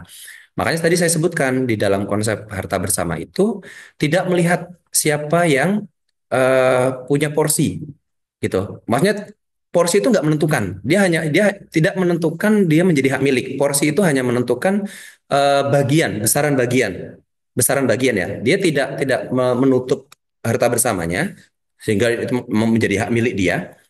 Tapi dia hanya menuntut persentasenya. Nah, kalau kasusnya yang tadi saya sebutkan tadi, selama kuncinya pokoknya di sini, selama itu diperoleh atau dimiliki di dalam masa perkawinan, maka itu menjadi harta bersama. Nah, pembagiannya itu tidak mesti 50-50. Selama istri misalkan bisa membuktikan ternyata istri lebih banyak nih terkait dengan pembelian mobil itu mungkin sekitar 70% misalkan. Suami paling cuma 30% DP-nya atau mungkin dia cuma ngerawat mobilnya misalkan. Nah, di situ nanti eksekusinya bisa lewat ganti rugi uang.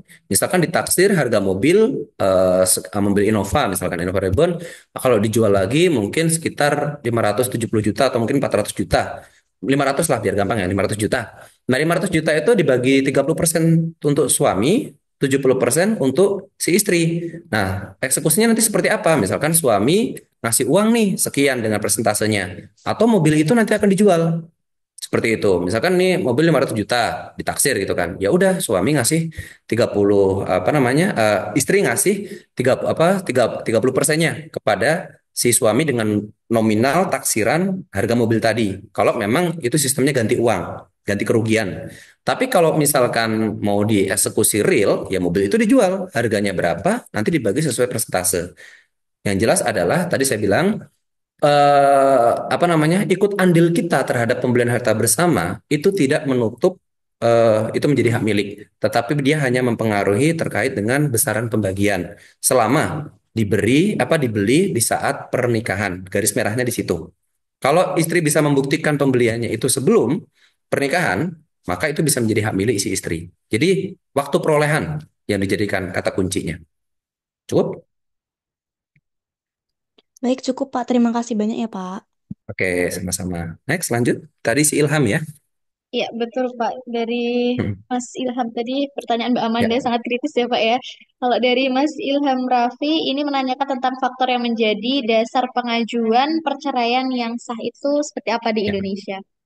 Ya, seperti yang saya sebutkan tadi ada sekitar 8 ya, 8 item tentang pasal apa namanya pasal 116 KHI, kompilasi hukum Islam di mana perceraian itu baru bisa diajukan kalau misalkan saya buka lagi mungkin ya, share screen lagi. Jadi kalau misalkan ada 8 item tadi. Bisa share screen? Bisa ya? Mungkin saya buka kembali ya terkait dengan penyebab apa orang tuh bisa mengajukan cerai itu nggak serta-merta cuman emosi doang gitu kan. Tapi juga dia tadi di mana ya di solusi kalau nggak salah ya. Ada 8 item, ada mabuk, sebentar. Nah, ini alasan penyebab perceraian ya, pasal 16 KHI.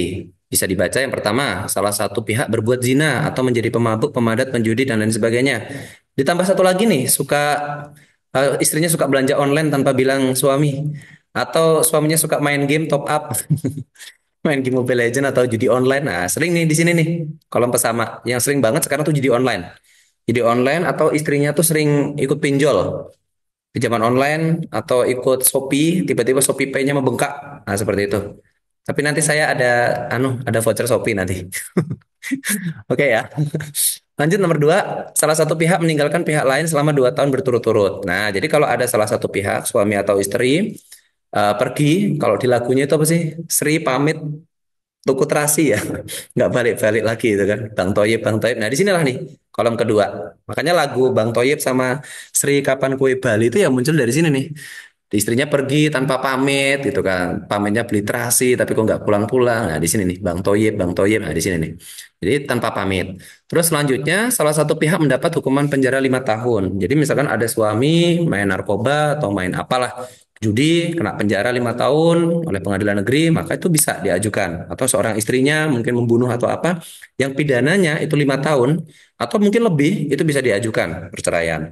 Kemudian salah satu pihak melakukan kekejaman atau penganiayaan berat. Ini jelas KDRT ya. Kalau teman-teman lihat di internet banyaklah berita-berita tentang KDRT ini.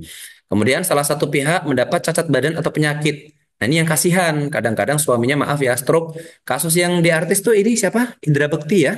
Sama Gugun Gondrong yang dia sudah kena apa otaknya itu kemudian dicerai gitu kan. Indra Bekti itu kan dicerai. Ya memang kasihan, tapi pernikahan itu kan harus menjalankan kewajiban dan haknya. Seperti itu kan. Ketika hak dan kewajiban tidak berjalan, itu pasti rumah tangganya otomatis bermasalah. Nah, itu boleh diajukan gitu. Ini kalau tega saja sih. Kalau tega. Ya namanya cinta tuh ya sehidup semati lah kalau bisa. Ya, sakit atau apapun ya di ini. Cuman ini boleh diperbolehkan memang karena titik berat kita adalah hak dan kewajiban. Kemudian antara suami dan istri terus-menerus terjadi perselisihan dan pertengkaran, tidak ada harapan akan hidup rukun lagi dalam rumah tangga.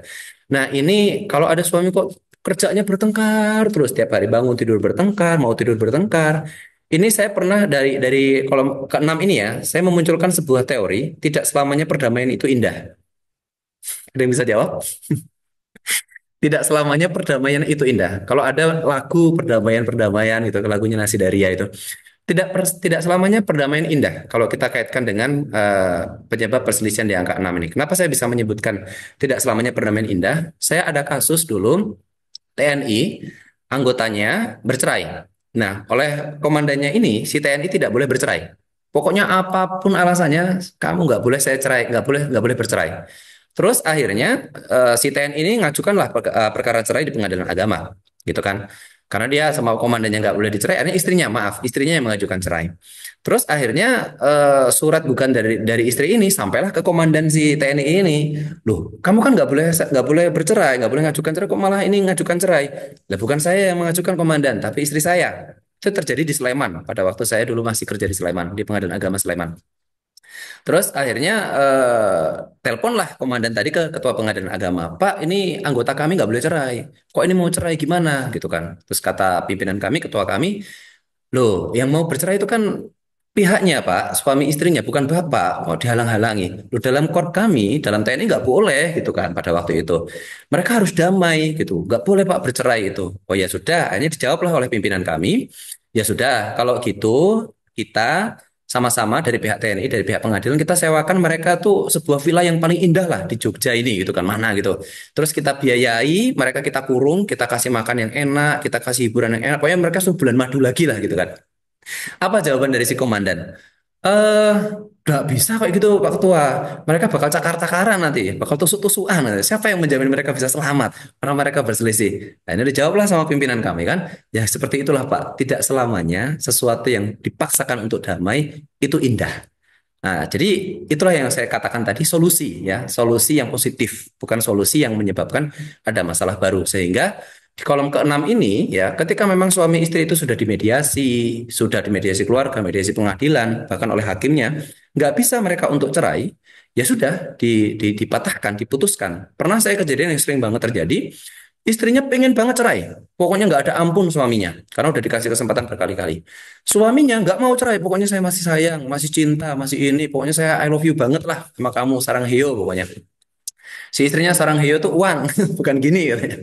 Terus akhirnya sampai detik-detik terakhir mau putus, kita tanya lagi kepada suaminya, gimana Pak, mau cerai nggak? Enggak Pak, pokoknya saya nggak mau cerai. Sampai diancam-ancam itu istrinya, pernah kejadian istrinya itu sampai mau disantet, istrinya mau dibunuh, diintimidasi, bahkan mau dibawain parang, bahkan istrinya itu pernah diguna-guna di depan rumahnya itu disiram kembang dan sebagainya, gitu kan, menyan dan sebagainya. Itu sampai nggak mau cerai. Akhirnya saya selalu menerapkan ini ilmu yang saya terapkan dari salah satu hakim agung, Prof. Muktiarto. Saya selalu ngefans banget sama beliau. Beliau sudah purna.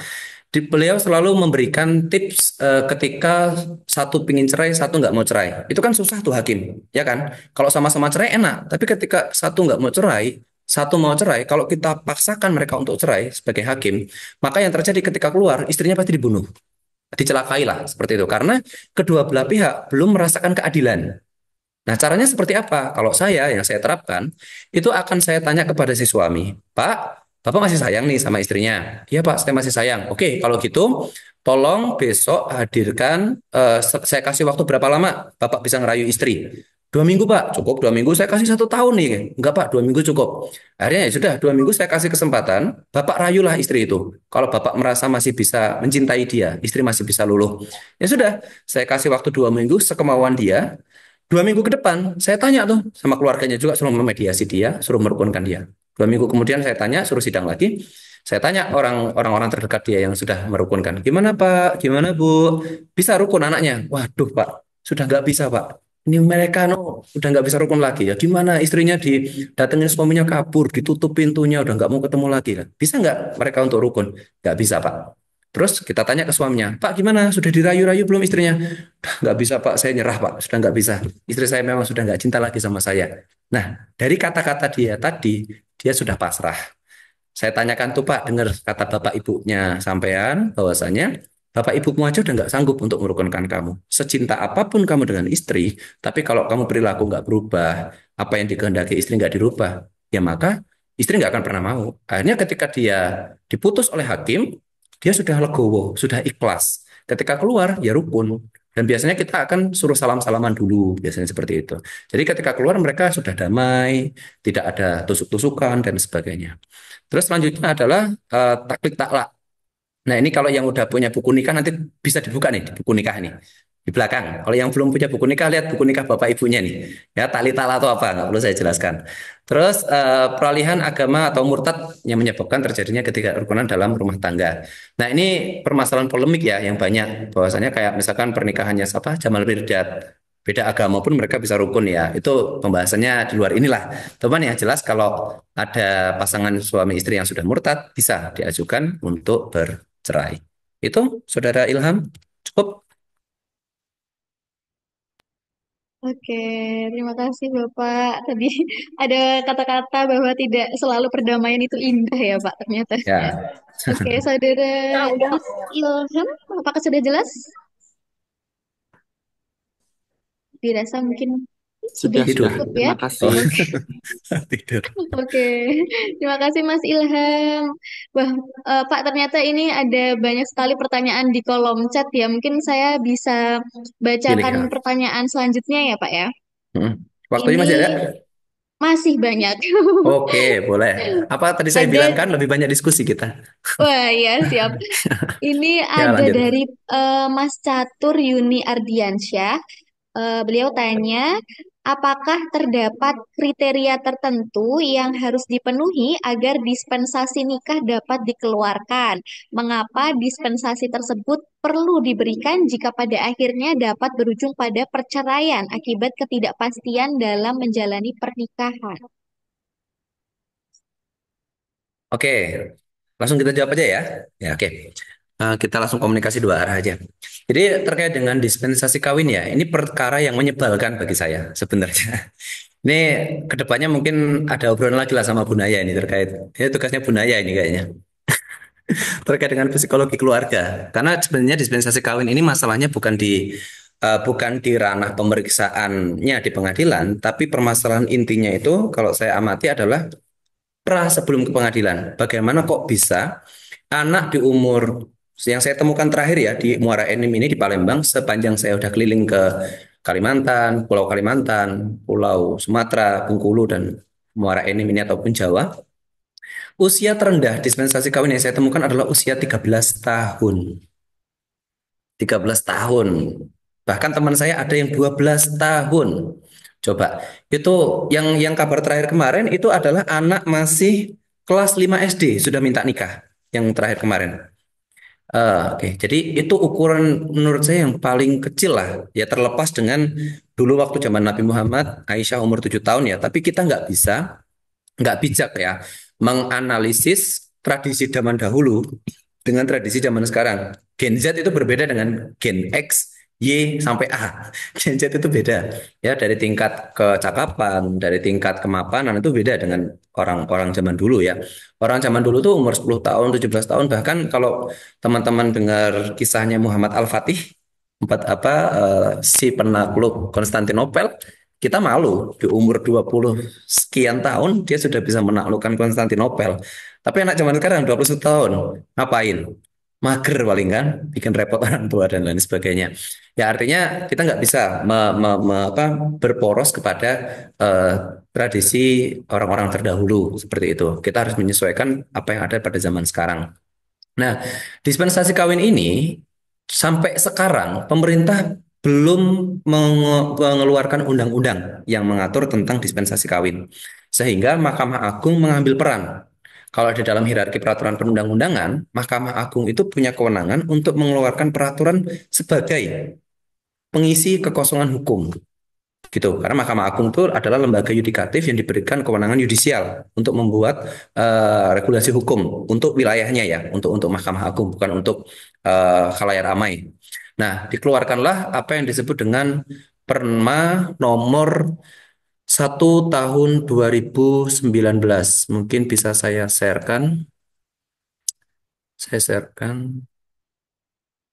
Perma nomor 1 tahun 2019.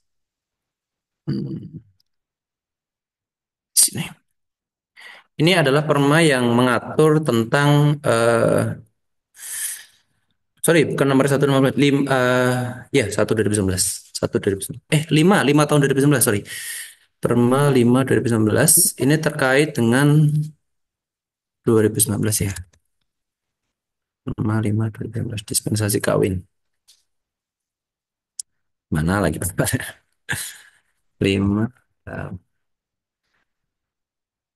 kok nggak ada ya intinya gini lah. Intinya ini peradilan elektronik, sorry. Perma 5 2019. Intinya gini. Di Perma 5 2019 itu intinya adalah sebenarnya Perma ini tuh embrionya adalah perubahan Undang-Undang Perkawinan. Jadi Undang-Undang Perkawinan itu dari tahun 1974, 1 tahun 1974 itu belum pernah dirubah. Ya, usianya pada waktu itu kan masih 16 tahun gitu kan untuk laki-laki dan perempuan. Nah, kemudian karena angka pernikahan dini meningkat, sehingga dirubahlah Undang-Undang tahun 16 tahun 2019, yaitu di mana usia perkawinan itu harus 19 tahun. Nah, sehingga Perma ini merespon pernikahan yang di bawah umur 19 tahun itu tidak bisa dilakukan di KUA. Jadi kalau ada anak umurnya masih 18, 14 tahun, 13, 19 kurang 1 hari, 1 bulan, itu datang ke KUA pasti KUA ditolak oleh KUA dan akhirnya oleh KUA diarahkan ke pengadilan untuk meminta yang namanya dispensasi kawin. Nah, ketika di sidang di pengadilan agama sesuai perma itu Yang pertama yang harus diperhatikan itu adalah hakim harus memeriksa terkait dengan organ reproduksi si anak. Jadi harus ada pertimbangan tentang kesehatan si anak ini memang benar-benar dia layak untuk berumah tangga dari segi kesehatan.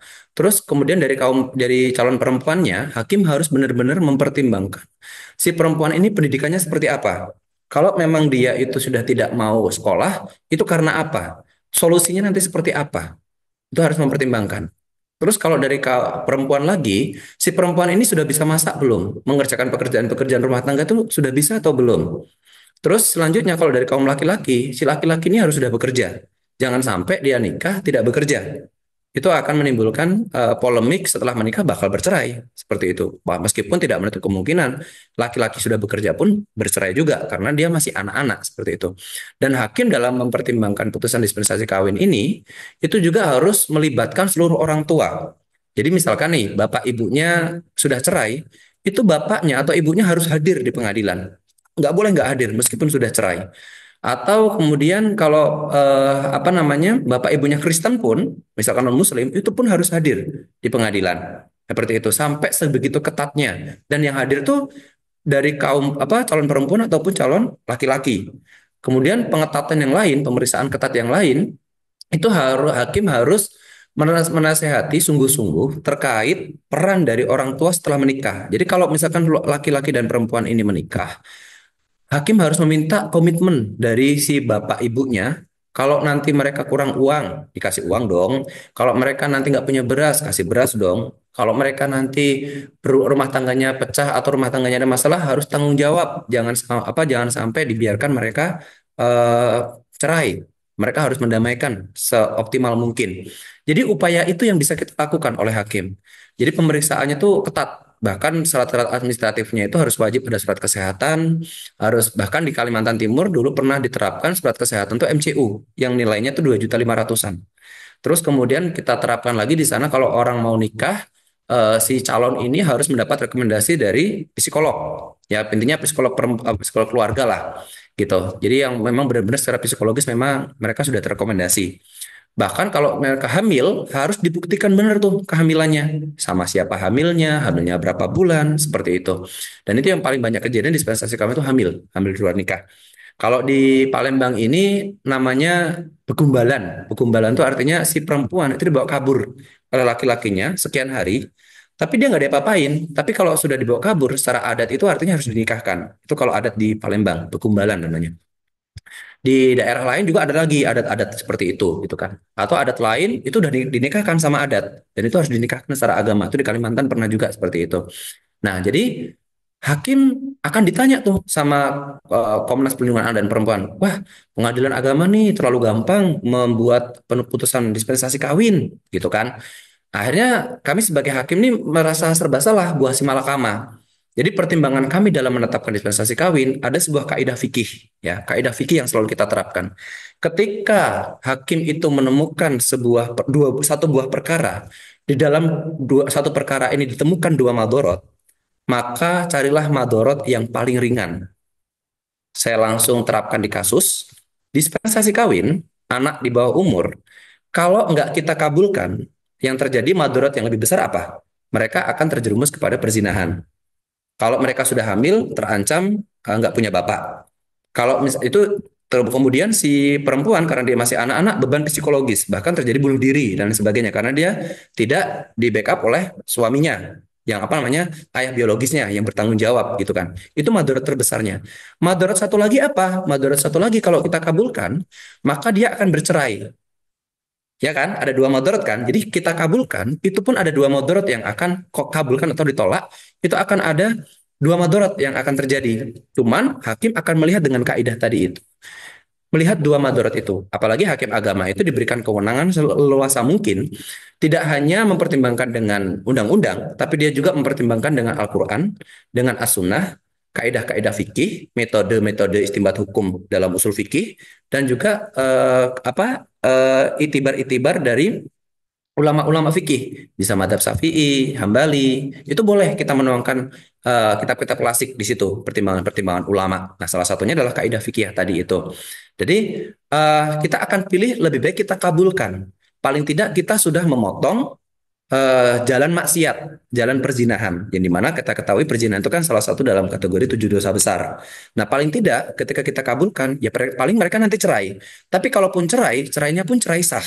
Kita masih bisa lindungi hak-hak anaknya dan juga hak istrinya, seperti itu. Dan juga apa namanya, kita minta komitmen kepada orang tuanya untuk benar-benar apa ya, mendampingi mereka sampai mereka benar-benar bisa berumah tangga secara dewasa atau cakap, seperti itu. Jadi kalau kita ditanya, kenapa kok hakim gampang memudahkan? Sebenarnya bukan kami yang menyebabkan angka dispensasi kawin naik, tapi karena para pihaknya yang mendaftar ke pengadilan agama. Seringkali kita diserang seperti itu.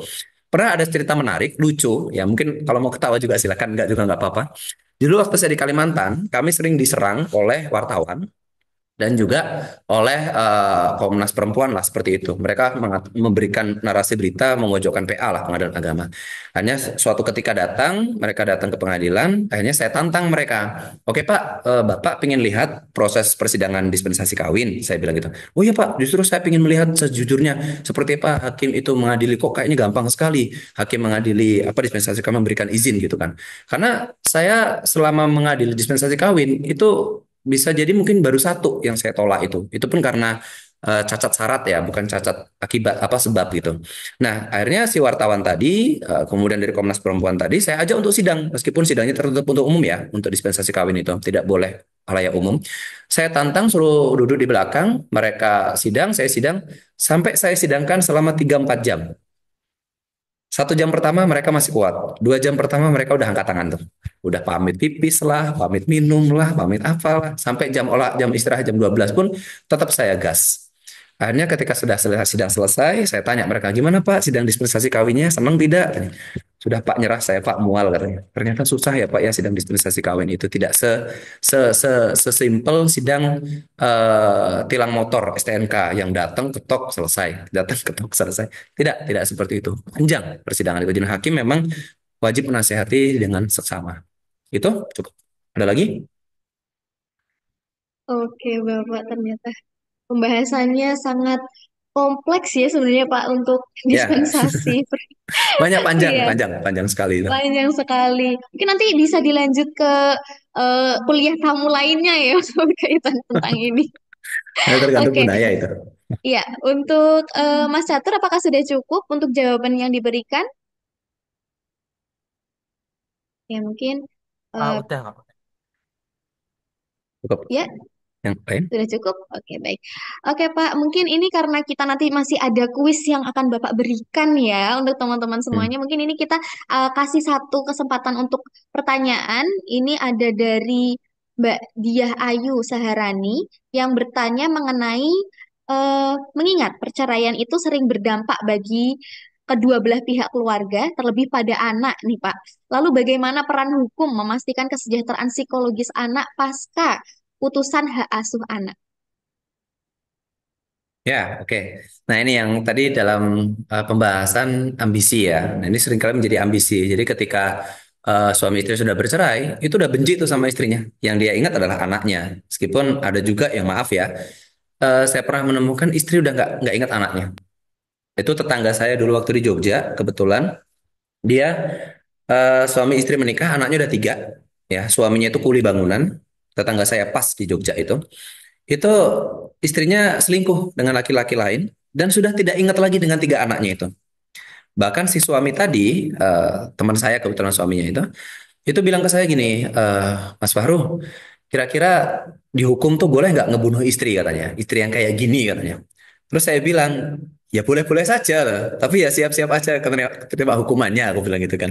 Ya berarti nggak boleh katanya, ya nggak boleh lah ngebunuh, apalagi itu kan anak dari apa, ibu dari anak-anaknya masnya, aku bilang gitu kan.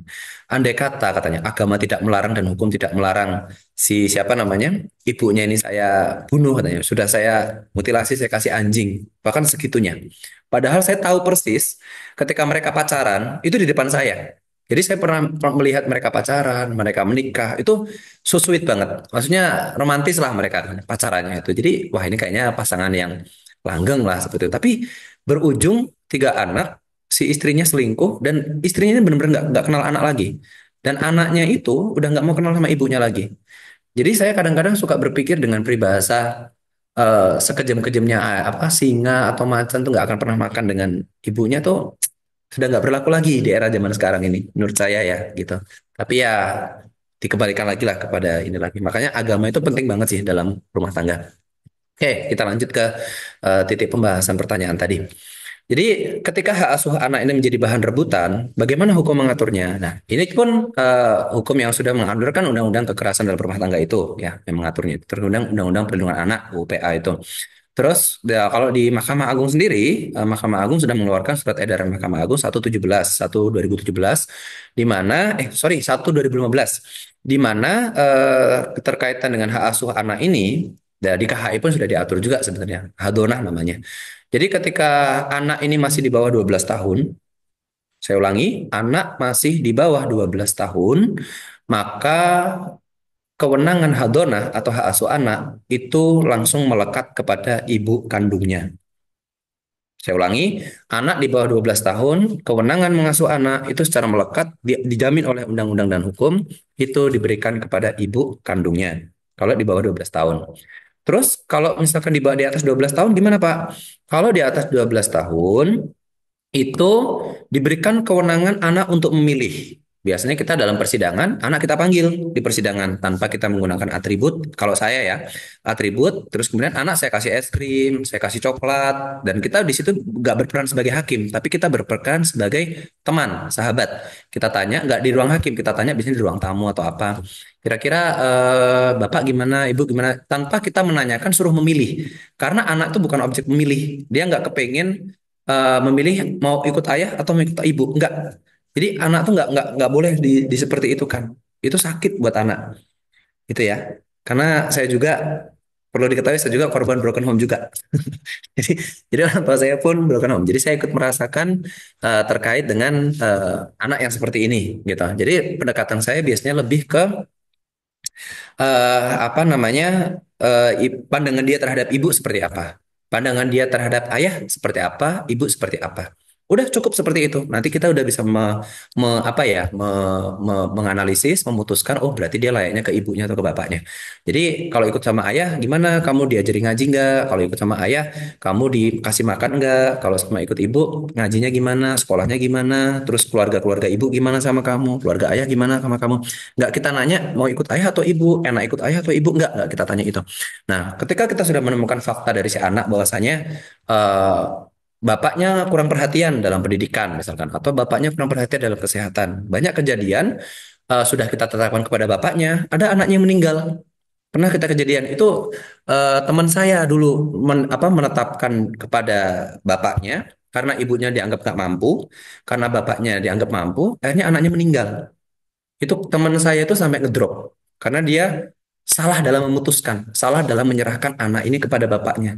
Karena bapaknya sibuk kerja, akhirnya anaknya nggak terurus. Ada kasus yang di Sumatera itu ya, kalau tidak salah yang anaknya, ya kan, kalau nggak salah suaminya kerja, anaknya disiksa sama ibunya kan, dan hak asuh anaknya dimenangkan kepada bapaknya, kalau tidak salah, seperti itu. Yang ibunya dibunuh sampai anaknya dibunuh sampai ketemu di kandang ayam, kalau tidak salah itu kan, ibunya sampai nangis-nangis pada waktu itu. Belum lama itu tahun 2000, itu seperti itu. Nah, jadi eh, kadang-kadang hakim hanya melihat pertimbangan hak. Jadi gini, anak yang di atas 12 tahun itu bisa diberikan kepada bapak atau ibunya selama kita melihat apa namanya pertimbangannya si ayah lebih bisa mengayomi lah misalkan seperti itu ya. Tapi yang jelas ini, saya ralat lagi, kalau anak yang di atas 12 tahun itu diberikan hak anak untuk memilih. Kalau dia mau ikut bapak ya bapak, ibu ibu. Tapi kalau anak di bawah 12 tahun eh, itu bisa tidak diberikan kepada ibunya apabila ditemukan ibunya itu menganiaya, mengeksploitasi, menyiksa, atau mungkin secara ekonomi kurang. Maka anak di bawah 12 tahun itu bisa diarahkan ke bapaknya. Nah, ini yang seringkali hakim harus teliti lagi supaya tidak ada kejadian seperti yang saya sebutkan tadi, anaknya meninggal dan lain sebagainya. Jadi seperti itu ya. Kesimpulannya adalah anak di bawah 12 tahun ikut ke ibunya, anak di bawah 12 tahun bisa ikut ke bapaknya apabila ibunya menganiaya dan sebagainya. Anak di atas 12 tahun, anak diberikan hak untuk memilih. Seperti itu. Nah, terus kemudian kalau misalkan anak ini sudah ditetapkan nih kepada bapaknya atau ibunya, tetapi setelah putusan peradilan, orang tua ini tidak melaksanakan putusan pengadilan. Seperti apa? Bisa diajukan yang namanya upaya hukum eksekusi anak, di mana nanti pengadilan yang akan menarik anak tadi ke rumahnya, misalkan dikuasai oleh suami yang sejati hak asuh anaknya untuk istri, bisa pengadilan akan datang ke sana, tentunya dengan tidak memakai atribut persidangan ya, yang tidak menyebabkan psikologi anak down seperti itu. Kita datang dengan pakaian yang familiar atau ya pakaian yang bersahabat lah. Itu bisa kita tarik anaknya dengan pendekatan-pendekatan yang lebih solutif dan santun. Itu bisa nanti diarahkan kepada ibunya. Itu saja. Ada pertanyaan lain? Cukup? Oke, baik Bapak. Mengenai hak asuh anak ya Pak ya. Ya. Ternyata harus melihat pertimbangan dari kedua orang tuanya seperti apa memperlakukan anak tersebut begitu. Oke, untuk Mbak Dia, apakah jawabannya sudah cukup atau ada feedback? Oke, mungkin sudah cukup Oh ya, ya ada Mbak satu ya. lagi. Ada satu lagi terkait hak asuh anak, ada yang Oh ketiga ya, kan? Sorry. boleh Pak. Ya, ada satu lagi lengkapi. Itu jadi gini, kalau misalkan anak ditetapkan kepada ibunya, misalkan ya, kepada ibunya atau ayahnya lah. Dan di dalam surat edaran Mahkamah Agung itu, ketika anak sudah diserahkan nih kepada ibunya, misalkan senyatanya memang anak ini diasuh oleh ibunya nih, itu bagi pemegang hak asuh anak dalam hal ini ibunya, itu tidak boleh menghalang-halangi si ayah untuk bertemu dengan si anak. Kalau misalkan dia menghalang-halangi, maka itu bisa dipidana, bisa kena pidana menghalang-halangi. Kalau apabila ditemukan si ibu tadi mengeksploitasi atau mungkin menelantarkan anak dan sebagainya atau mungkin sebaliknya ketika hak asuh anak di tempat si bapaknya, maka bisa diajukan gugatan pencabutan hak asuh anak. Jadi hak asuh anak yang tadinya sudah diberikan kewenangan pengadilan untuk ibu atau bapaknya itu bisa dicabut kalau ditemukan bukti-bukti anak ditelantarkan. Itu tambahan saja, cukup.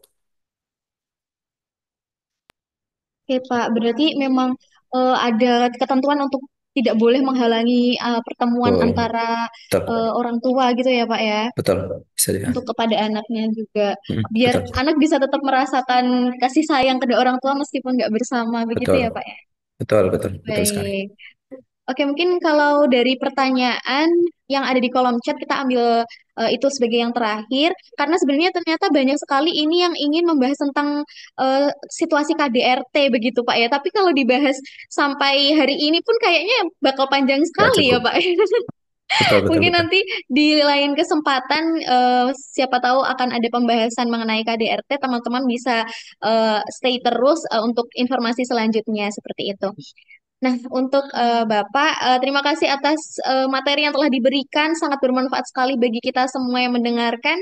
Dan karena tadi Bapak sempat spill gitu ya, kalau akan ada kuis bagi teman-teman dan berkesempatan untuk mendapatkan voucher Shopee. Wah, ini saya bisa ikutan nggak Pak ya? Nggak boleh. Ini untuk mahasiswa ya, untuk mahasiswa ya. Wah, Karena oke. saya pernah jadi mahasiswa juga. Iya, Karena oke pernah saya jadi mungkin mahasiswa. iya Pak. Ini waktunya bisa saya serahkan kepada Bapak untuk kuisnya Hmm. seperti apa begitu Pak? Oke, oke. Untuk kuisnya, jadi saya sistem random acak. Saya akan pilih salah satu dari mahasiswa laki-laki satu, dari mahasiswa perempuan satu secara acak. Jadi kalau misalkan ketika saya tanya nggak tahu, ya saya akan pindah ke yang lain sampai sampai tahu gitu ya. Terus nanti minta tolong dikirimkan nomor Shopee-nya ke panitia, terserah lah untuk dikirimkan ke saya. Nanti untuk saya kirim ke situ. Nominalnya 75.000 ya. 75.000 per anak, per orang. Oke, gimana? Boleh ini, moderator? Boleh Pak, monggo. Heeh. Nah, soalnya kalau dari peserta ke saya nanti gratifikasi kepada hakim nanti. Kalau dari saya nggak apa-apa. Oke ya, oke. Yang pertama saya akan acak dari yang laki-laki. Dari yang laki-laki, saya acak siapa ya? Namanya takutnya laki-laki ternyata perempuan. Oke, siapa ya? Hmm, siapa nih ya? Nuril. Ini bukan, bukan, bukan, bukan. Si Hanif atau Larik. Bisa dengar suara saya? Hanif? Bisa. Ya, bisa diperkenalkan nama, NIM, biar dicatat sama Bu Naya tuh. Nanti dapat nilai A tuh. Perkenalkan, saya Hanif Ya, Atalarik dengan NIM F100 210 339. mahasiswanya Bunaya.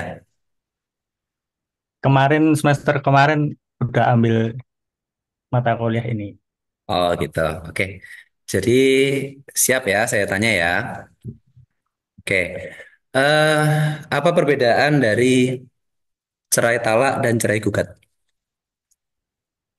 Cerai talak itu yang mengajukan dari pihak suami, kalau cerai gugat itu dari pihak istri. Dari pihak istri. Oke, 100 sip, gampang kan? Yeay. Oke, nanti Alhamdulillah. kirim nomor teleponnya ya. Ada Shopee-nya? Nomor Shopee? Ada, Pak. Oh ya sudah, nanti kirim ke itu panitia ya. Oke, Oke, terima yang kasih. perempuan, yang perempuan akan saya tanyakan lagi. Siapa ya? Mahasiswa. Yasmin Elsa Mumtazah. Yasmin Elsa Mumtazah hadir? Yasmin, halo. Oke, satu kali lagi saya panggil nggak ada, saya pindah. Yasmin Elsa Mumtazah, nggak ada. Oke, nggak ada ya. Ada, nggak ada. Nggak ada Pak kayaknya Pak. Oke, Umi Khalifatun Nisa. Hadir Bapak. Oke, hadir. Bisa diperkenalkan? Baik, perkenalkan sebelumnya saya Umi Holifatunisa, NIM F102-178 dari kelas Psikologi Keluarga Bunaya, Pak. Oke, oke. Pertanyaannya langsung. eh apa faktor apa yang menentukan harta tersebut bisa dikatakan sebagai harta bersama dalam harta pasangan suami istri? Dalam Sebutkan pasangan satu suami, aja. Hmm? eh, hartanya bisa disebut sebagai harta bersama itu apabila didapatkannya itu setelah menikah, Bapak. Oke, setelah menikah, terus masih ada yang kurang? Dan di di ap- eh, apa ya, didapatkan setelah menikah Dibagi? dan dibaginya tuh bersama-sama, apa ya, mengelolanya itu bersama gitu loh Pak, didapatkannya Dibagi berapa? dibagi 50-50. Oke, hukum dasarnya 50-50 ya. Boleh Iya kalau Bapak, dibagi 60-40, 70-30? boleh Bapak. Boleh. Selama Eh, dasarnya apa? Bisa dibagi 60-40, 70-30 yang mempengaruhi. dari harta itu didapatkannya itu kontribusinya itu bagaimana gitu Bapak. Oke, good, keren, paham berarti. Oke. Jadi nanti kalau ada orang ditanya harta gono gini, udah bisa jelasin tuh. Harta gono gini kalau di pengadilan tuh kayak gini, gitu kan. Oke ya. Oke, mungkin nanti dikirim nomor teleponnya ya ke nomor Shopee-nya. Ada nomor Shopee-nya? Ada Tadi Bapak. kayaknya udah Oh, kontak-kontakan Pak.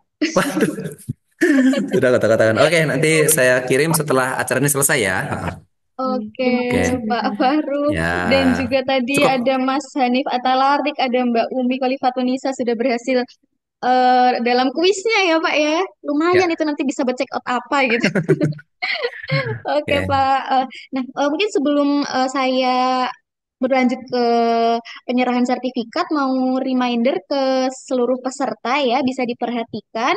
Setelah ini akan kami dari panitia share untuk link presensi yang terbagi menjadi dua, yaitu untuk umum dan juga untuk mahasiswa yang mengambil mata kuliah psikologi keluarga. Jadi nanti bisa diperhatikan. Nanti untuk absensi akan dikirimkan di kolom chat dan nanti tidak akan di-share di grup. Jadi teman-teman bisa langsung saja mengisi saat Zoom masih berlangsung karena nanti setelah Zoom selesai presensi akan ditutup seperti itu. Dan diperhatikan juga untuk nama itu diharapkan dapat menulis nama dengan teliti ya teman-teman karena nanti akan berhubungan untuk sertifikat seperti itu. Mungkin share untuk linknya akan di-share sekarang atau Oke, sudah di-share ya teman-teman. Jadi sembari menunggu acara ini ditutup bisa sekalian untuk mengisi seperti itu, dan jangan lupa untuk mahasiswa psikologi keluarga itu bisa menuliskan resumnya beserta dengan bukti screenshot begitu. Oke, kami akan beri waktu sampai Zoom berakhir ya teman-teman, tapi harus tetap stay dulu, jangan langsung pergi karena nanti kita masih ada dokumentasi seperti itu ya.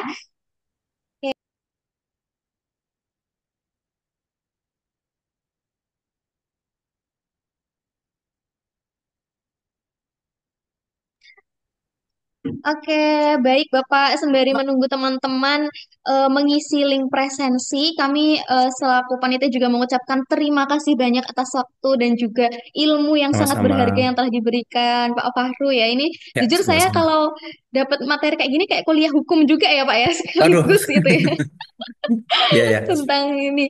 Oke, baik, dan setelah ini akan dilanjutkan untuk penyerahan sertifikat.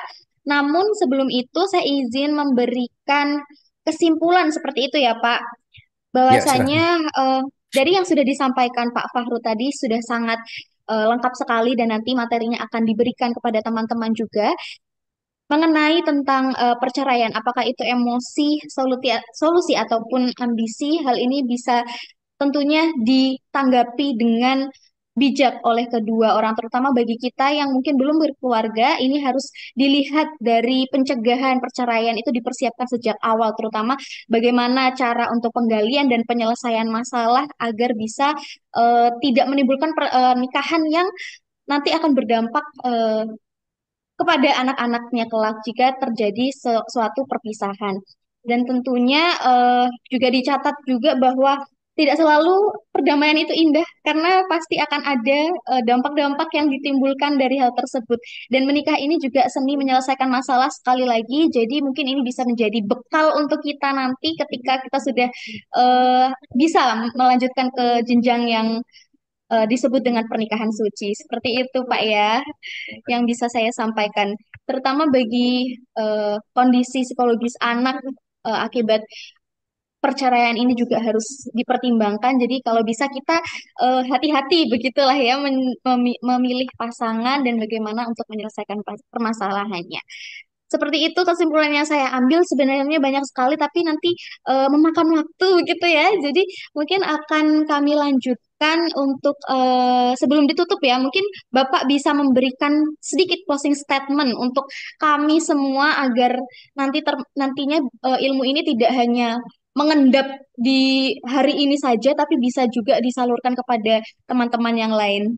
Monggo Bapak. Ya, terima kasih. Untuk closing statement-nya, intinya adalah dalam berumah tangga itu tentunya harus memahami yang namanya kekurangan salah satu pihak, karena tidak ada satupun manusia itu yang sempurna. Karena belajar untuk memahami kekurangan itu sangat susah sekali, dan seringkali ketika kami, ya para hakim ini memediasi para pihak yang akan bercerai, itu seringkali kita melakukan metode yang namanya refleksi atau juga reframing, di mana kita mengembalikan kepada masing-masing pihak bahwasanya sejatinya kamu ini adalah seorang istri. Hak kewajiban kamu seperti ini. Suami pun seperti itu. Hak dan kewajiban kamu itu seperti ini. Artinya dia akan kembali kepada fitrahnya. Seorang istri itu ya ini, seorang suami yang ini. Jadi dalam berumah tangga itu nantinya tidak akan banyak tuntutan. Karena seringkali orang bisa bercerai itu karena banyak menuntut. Entah menuntut fisik, menuntut harta, ataupun menuntut apapun itulah. Itu selalu banyak dituntut. Karena tadi itu tidak mengelola manajemen tentang memahami kekurangan pasangan.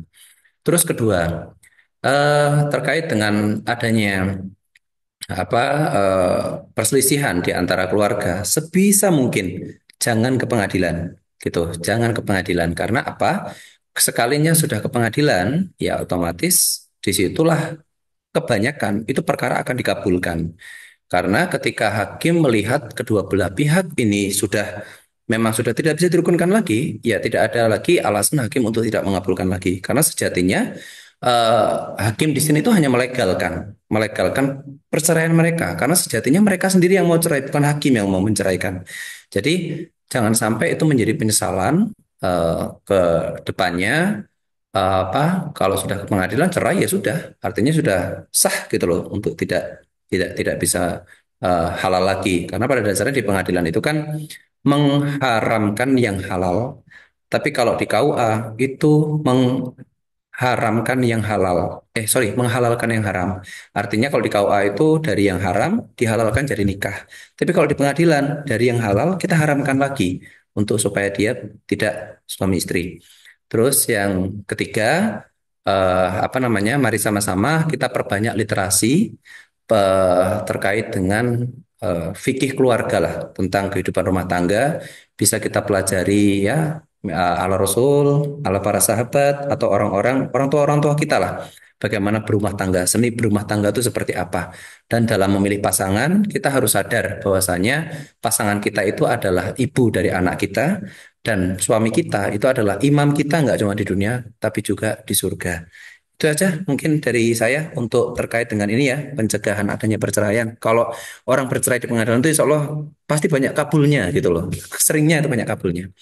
Mungkin itu aja dari saya. Baik, Masya Terima Allah kasih. Pak, keren sekali ya. Jadi jangan sampai jadi suatu penyesalan dan perbanyak literasi mengenai fikih keluarga. Ya, Oke, Fahru, terima kasih banyak atas closing statement yang telah diberikan. Mungkin setelah materi dan sesi tanya jawab yang sudah kita lalui bersama, akan ada penyerahan sertifikat kepada Bapak Ahmad Fahrudin oleh Ibu Isnaya yang akan diberikan secara online, begitu. Oke. nyerahinnya gimana ini? Silakan Bu Simbolis ini. Isnaya. Oh, Simbolis simbolis. ini Pak Fahru. Saya Jadi mau saya saya mau nyerahkan menyerahkan. itu nggak bisa. Monggo Pak Fahru, terima kasih banyak Ya, atas sharingnya hari ini. Banyak sekali cerita, banyak sekali pengalaman beliau dan juga ilmu yang sudah kita serap hari ini. Terima kasih banyak. Berarti boleh ada next session ini Pak ya, karena banyak yang belum coba. dijawab ini Pak Fahru. Mungkin bisa diagendakan, Ge. Semoga kita sehat selalu. Terima kasih, Amin amin. Pak Allah. Fahru. Ya, Oke, oke. Makasih Terima yang kasih. mulia gitu ya Ya, biasanya kalau di pengadilan ya. jangan bilang yang mulia. Malu saya. Oke mungkin oke oke. bisa di ini dokumentasikan ya untuk Oke. panitia. Sudah di screenshot tadi? Oke, sudah aman ternyata, Pak. Baik, setelah dokumentasi dengan penyerahan sertif tadi, mungkin kita akan melakukan dokumentasi bersama peserta ya. Jadi untuk teman-teman yang hadir bisa langsung saja on cam terlebih dahulu, jangan pergi terlebih dahulu karena ini nanti akan menjadi dokumentasi terutama bagi mahasiswa psikologi keluarga gitu ya. Kayak bisa didokumentasikan dari panitia. Senyum terbaik dulu. Saya hitung ya. 3, 2, 1. Oke. Sekali lagi. 3, 2, 1. Oke, Ya, on apakah cam. sudah? Ada yang belum? Oke, masih ada lagi ternyata. Ya, on cam yuk Wah, semua on yuk, cam on sudah pada on cam. cam semua. Senyum dulu. 3, 2, 1. Wah, ternyata Mbak Diah Ayu bersama-sama dengan teman-teman yang lain. Oh Oke, iya. lagi next slide masih adakah? Oke, sudah? Baik, sudah kita screenshot semua ya teman-teman ya. Nanti terpampang gitu ya. Nanti kita mungkin bisa share juga di grup WhatsApp-nya. Baik, apakah presensi teman-teman bisa sudah cukup? Jika memang sudah, bisa langsung kembali dulu ke Zoom ya teman-teman. Dan